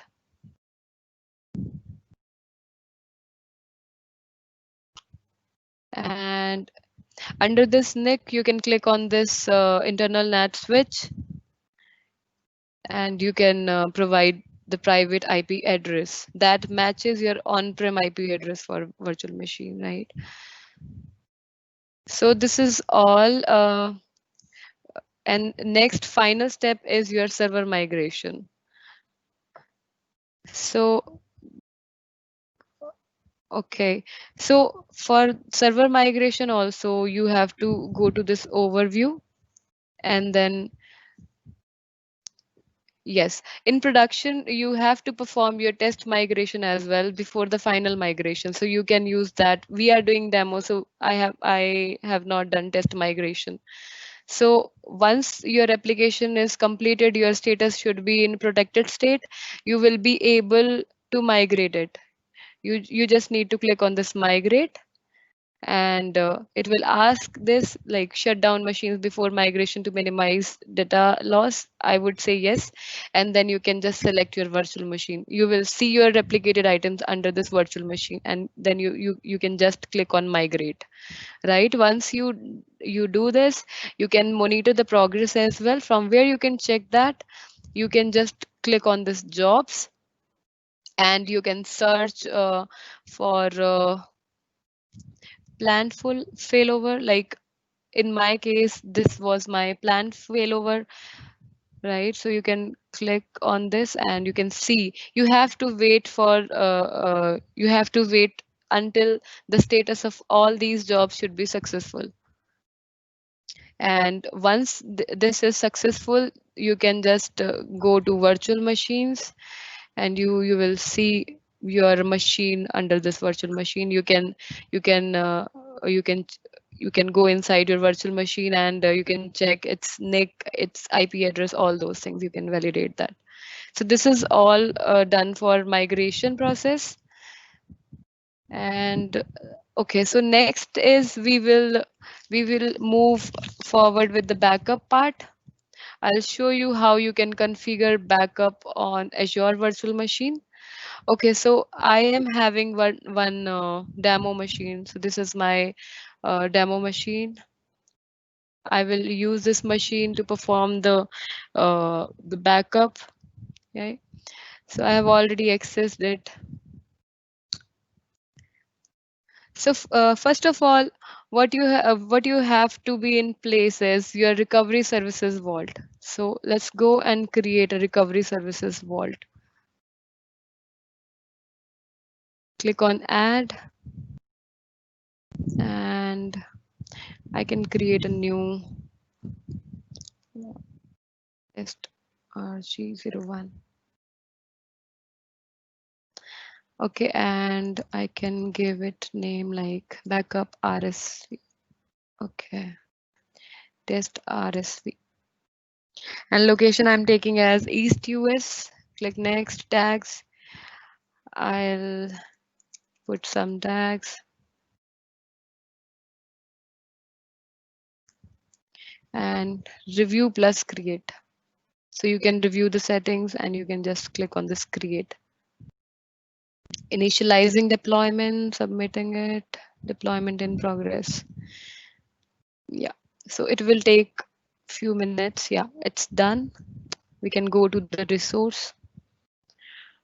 So now you can explore about the properties of this particular recovery service fault. So for that, you can go under this properties. You can see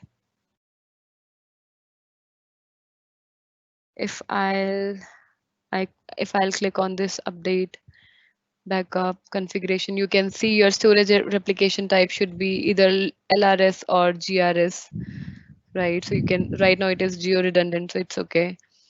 And next is security setting. You can update it. Right now you can see soft delete as enabled, means if you delete your data from this RSV as well, still you can restore your data for next 14 days if it is, because it is already enabled, right?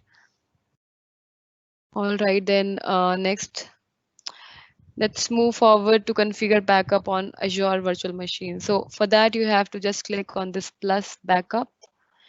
Right now, where is your workload running? We are configuring backup on Azure virtual machine. So I'll choose Azure, but I am having these options, Azure Stack, on-prem, right? So I'll choose Azure in this case. And what do you want to back up? If it is virtual machine, Azure File Share, SQL Server, SAP HANA. So I'm backing up our virtual machine. So I'll select that and click on this backup. Now you have to specify a policy. Right now, this one is a default policy. Backup frequency daily as 1 a.m. UTC, instant restore, retention rate. You can create your own policy as well. You can just go to this and test poll. Frequency daily 6:30 a.m. I am not scheduling it for now, so not a problem. I can choose any time, right? So instant recovery snapshot for 2 days, it's okay. So if you want to configure retention of weekly, monthly, yearly basis, then you can just click on this checkbox and you can specify the details. Okay, so click on OK. And next is you have to add your virtual machine that you wanted to backup, right? So click on this add. You can see this virtual machine, select this. Okay. So now Azure gave us a new option that let's suppose you have OS disk and data disk in your virtual machine, right? But you want to back up your OS disk. So you can just click on this checkbox. It will just back up your OS disk. It will not back up your data disk. So this is a new feature provided by Microsoft. In my case, I'll uncheck this and enable backup. Submitting deployment. So now if I go to this backup items, right now you can see backup item count as 0 in Azure virtual machine, Azure backup, in all the places, right? In all the categories. And it is in progress. It will take few minutes. Once it's deployed, you will see number 1 in machine. I am so sorry. Yeah. Yeah.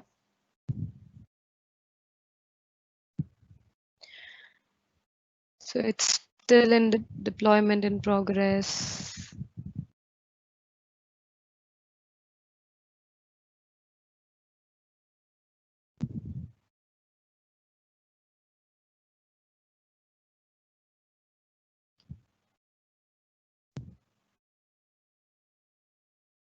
Yeah, so deployment succeeded, right? So now I can go back to this backup items, and you can see backup item count as one under this Azure virtual machine. So you can click on this.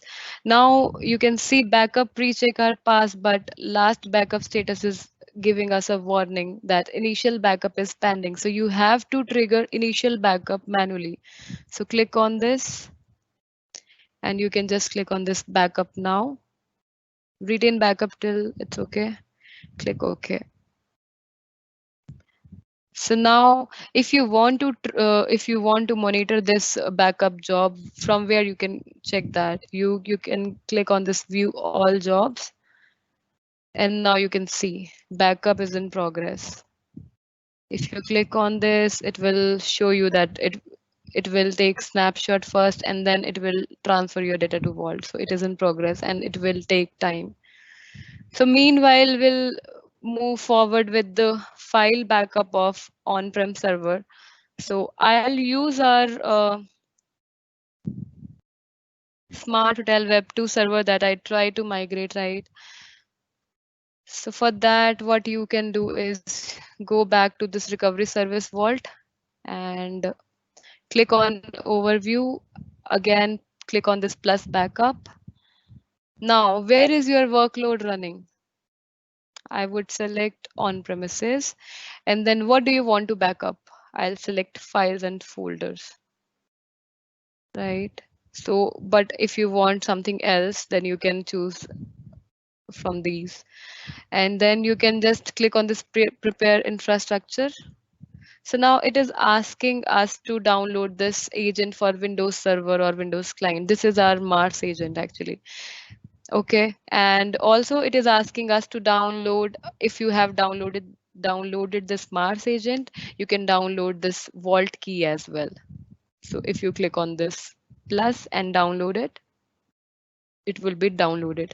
So I have already done this part. Like I have downloaded both the setup in my on-prem server. Let me show you that. Yeah, here it is. So Mars agent installer. And okay, so let's start with the installation of this Mars agent. Double click and then run.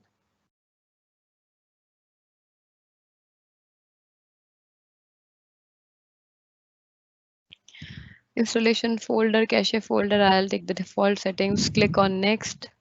You are not connected to internet, it's okay. Click on next. These are optional Windows feature. Okay, install. Once its installation is done, it will ask you to provide your vault key.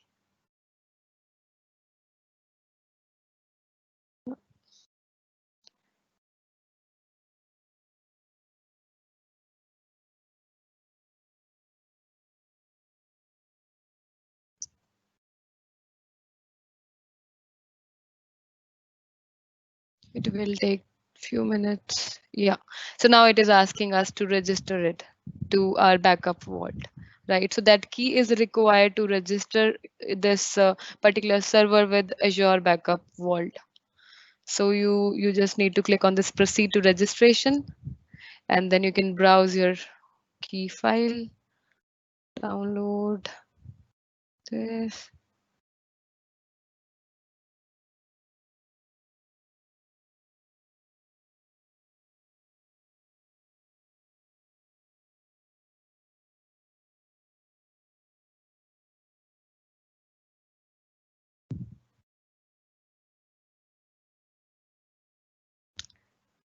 Let me open Azure portal here as well.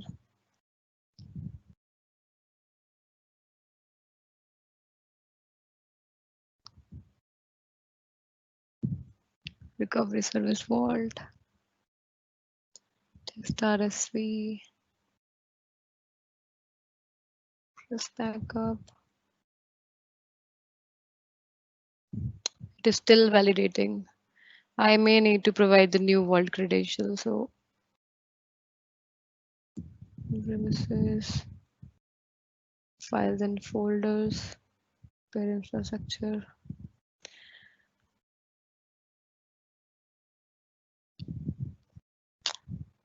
We'll see if, okay, right now it is validating vault credentials.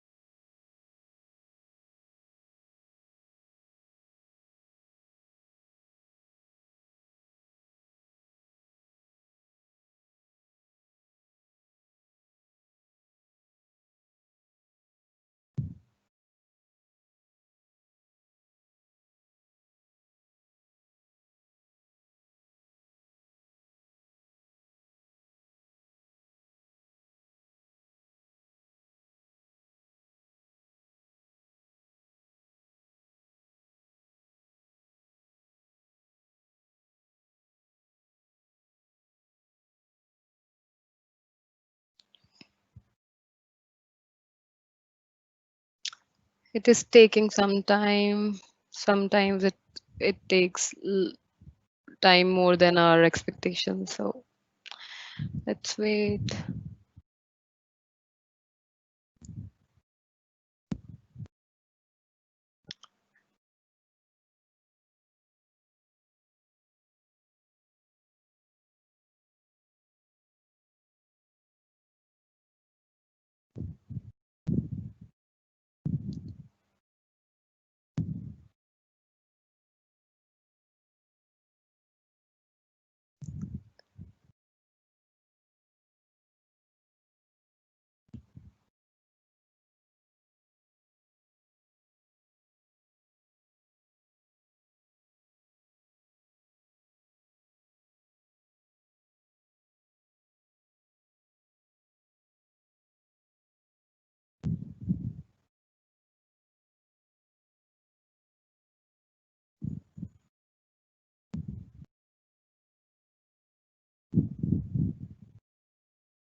Hmm.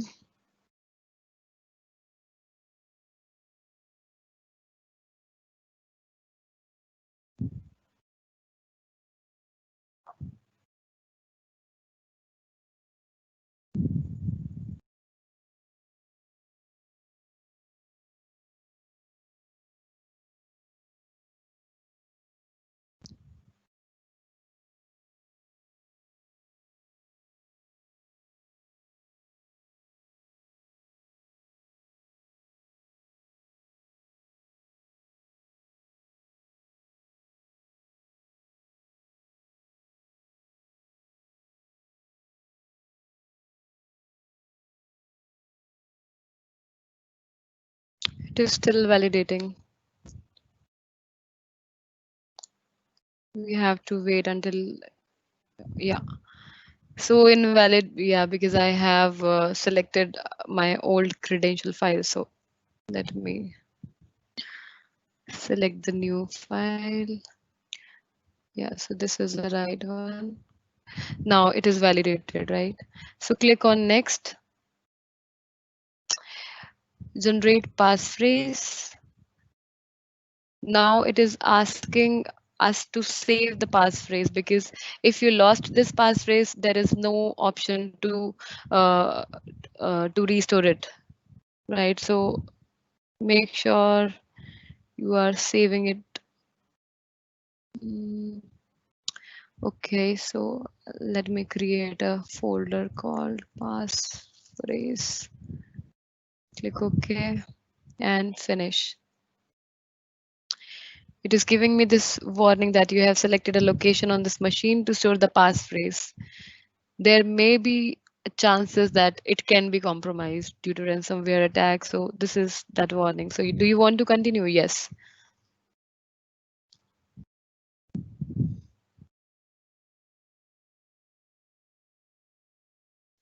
Now again, it will take time.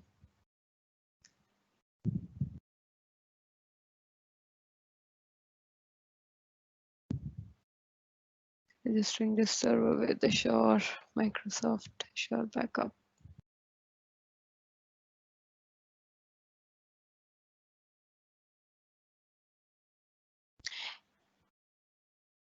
Once this registration is completed, I'll show you how you can schedule your backup from this Azure, Microsoft Azure Backup. Okay, so meanwhile, what we can do is I'll show you a few things. Like I have created one folder with test backup and I have created one file with name test. I am a file backup from on-prem, right? So, okay, so I can close it. So this is again that warning. Close launch Microsoft Azure Recovery Services agent. Okay, you can close it. So now this is your Microsoft Azure backup for on-prem. So from this wizard, you can schedule your backup, you can recover your data, right? So now to schedule your backup, you have to click on this schedule backup and getting started. Use this wizard to back up your files and folders. Click on next. And then you have to add items that you want to back up, right? So click on add items. Click on this C and I'll back up this folder, test backup, and click on OK. And click next. So now it is asking us to define the schedule when you want to create this. So I can take this, take any time because I am not scheduling it for later.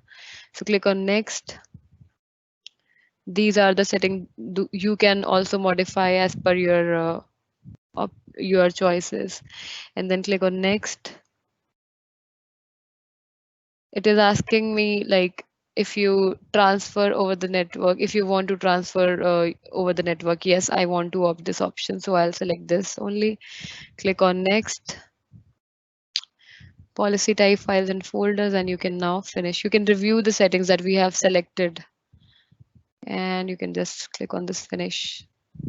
Creating backup schedule. So yeah, backup schedule has been created successfully. So now you can see status as schedule time is this, and last backup, there is no last backup. So now we will do backup now. Backup now, files and folders, yes, next. We can keep this as it is, next.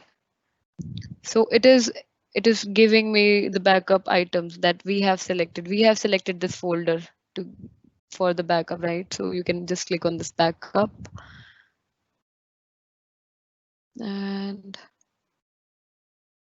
yeah, so it's initialized. It's taking snapshots of volumes.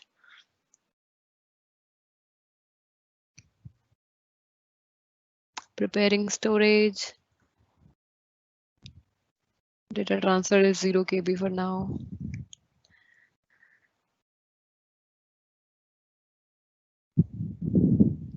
You can also close this. You can you will see last backup status here, right? So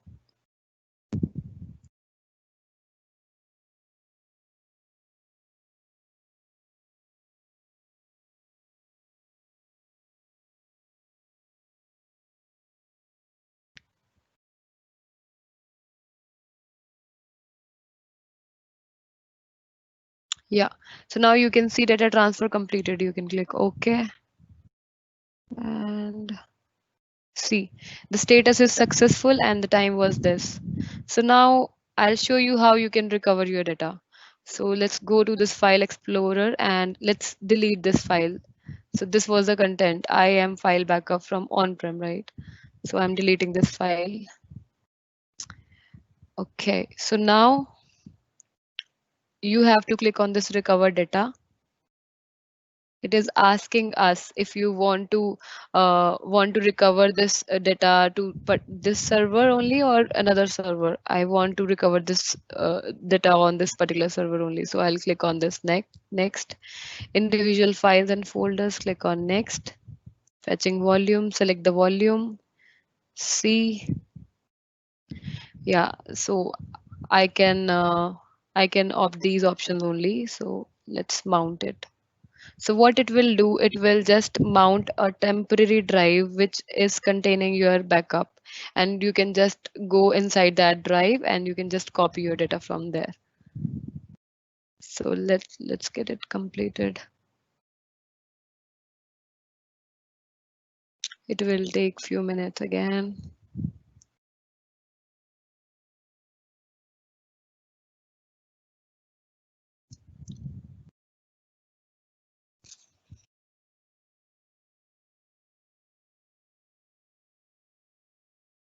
Yeah, now you can see a temporary volume D is mounted on this particular server. If I go to this file explorer, this PC, you can see this is my temporary folder, temporary drive, right? So go inside this, you can see this folder and you can see this file that we have deleted. So you can just copy this from this uh, folder, from this particular temporary drive. So this is how you can configure backup, file backup on on-prem server, and how you can configure, or how you can restore your data from the backup. So you can unmount it for now. So now just give me a second. Yes. So let's minimize this. So now I'll tell you that how you can recover your data from Azure Virtual Machine. So we have already triggered the initial backup on our Azure Virtual Machines. I'll let me show you that. So now, yeah, one more thing. We have scheduled backup on our shit, man.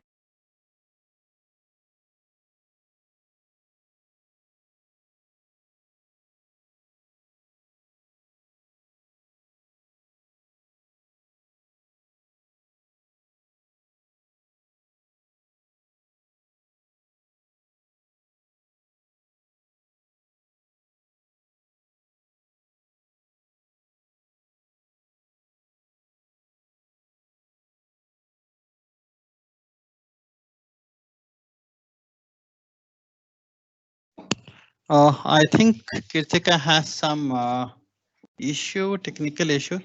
Let me check with her and she will join again.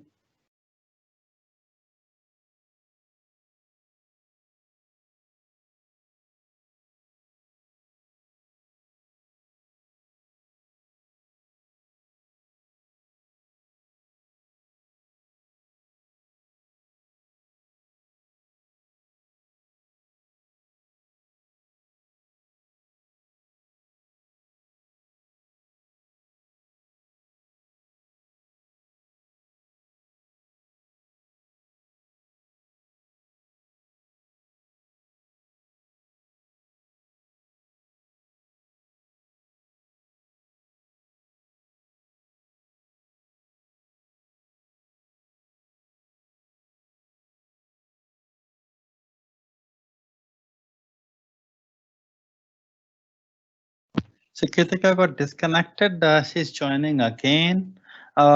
Meanwhile, let me share you some of the information that for all those people who have not attended our previous sessions for this Easy 104, you can watch all the previous session on Azure Talk YouTube channel.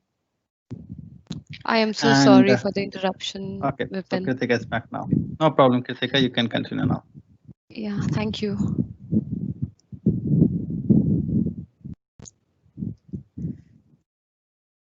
Oh.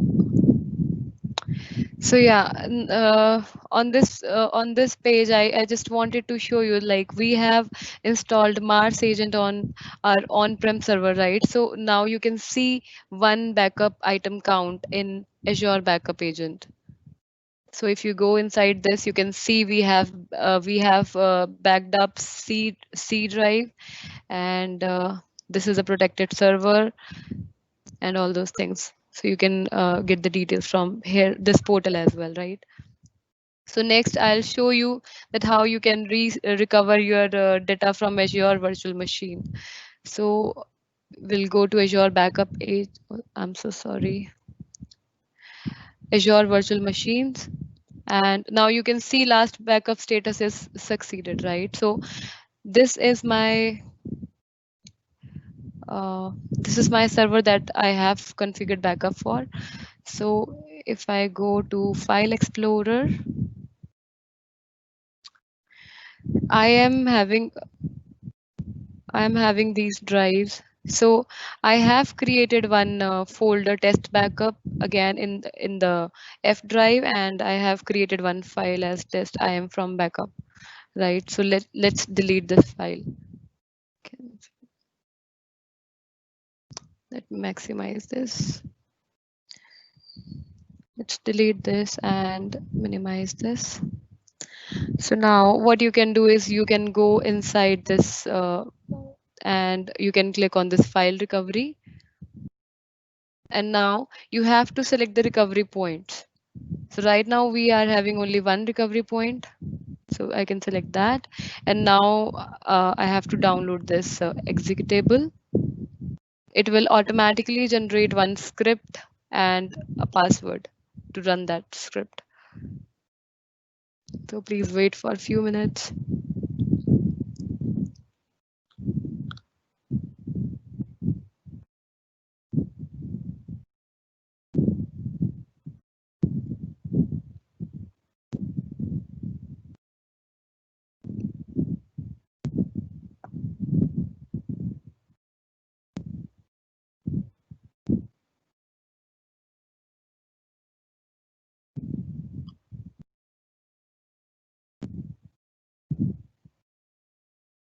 Yeah, now you can download this, and this is your password. I'll copy this in Notepad and I'll copy this setup to my server. This was my server, and let's paste it on the desktop itself. And let's copy the password. We'll see. And yeah, so now we are on our Azure virtual machine, and you have to run this file. Now you have to enter the password that we have generated. I have already copied that. I'll paste it. What it will do is it will automatically uh, create a temporary drive that will be mounted for 12 hours, from where you can get your data. Connection successful.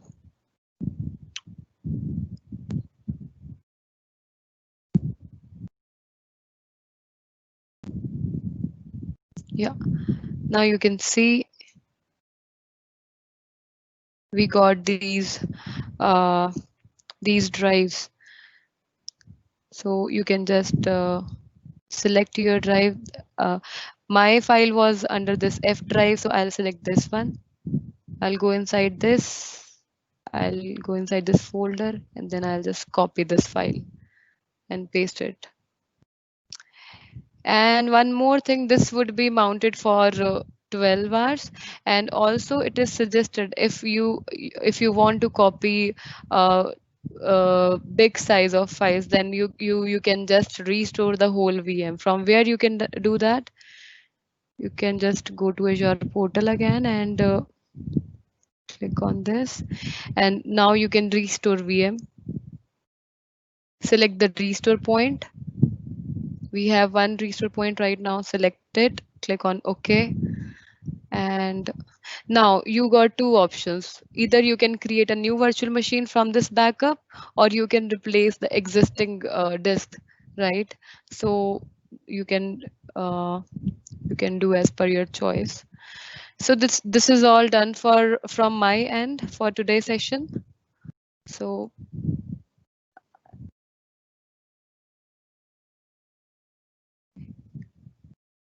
So Neeraj, over to you. And thanks, Kritika, for this session. I know this Site recovery, Azure migrate, and backup. All these are very advanced topics, and it takes too much time to prepare even the lab infrastructure, and even when we do in a production environment. Okay. And I would also like to give thanks to Ram. So Ram was supposed to be a today's speaker, but because of some health reason, he couldn't join us in this presentation. But yes, he helped a lot for this today's delivery. So I want to give a special thanks to Ram. And now I would like to over it to Neeraj to continue. And Sure. Neeraj. Yeah, so I mean, I want to thank everyone, including my team members. Just hold on. So I want to thank everyone, including my team members. So Kritika for helping us with the lab. Vipin, you're doing this session, so that's something. It was really wonderful. And also, I want to say special thanks to Ram. As you said, Ram is not keeping well, and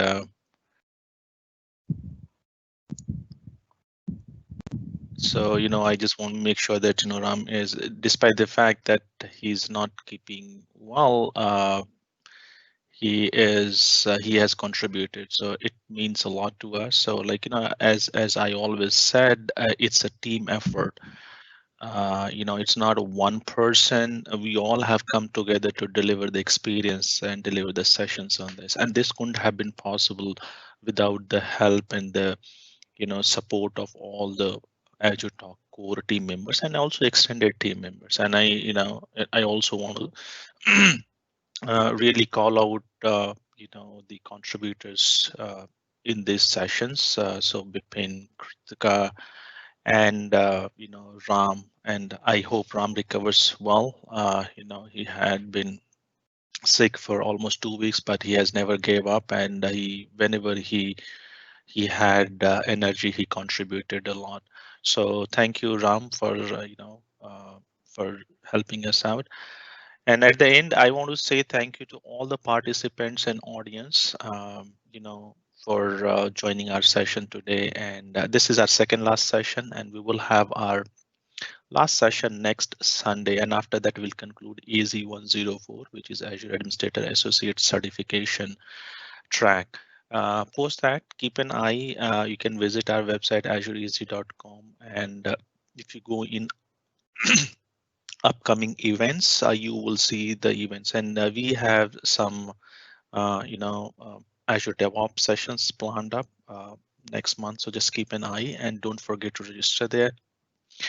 And you can also, if let's say you missed any of our sessions in past sessions, you can go to our web YouTube channel, youtube.com/AzureTalk, and there you will find the recording of all our previous sessions.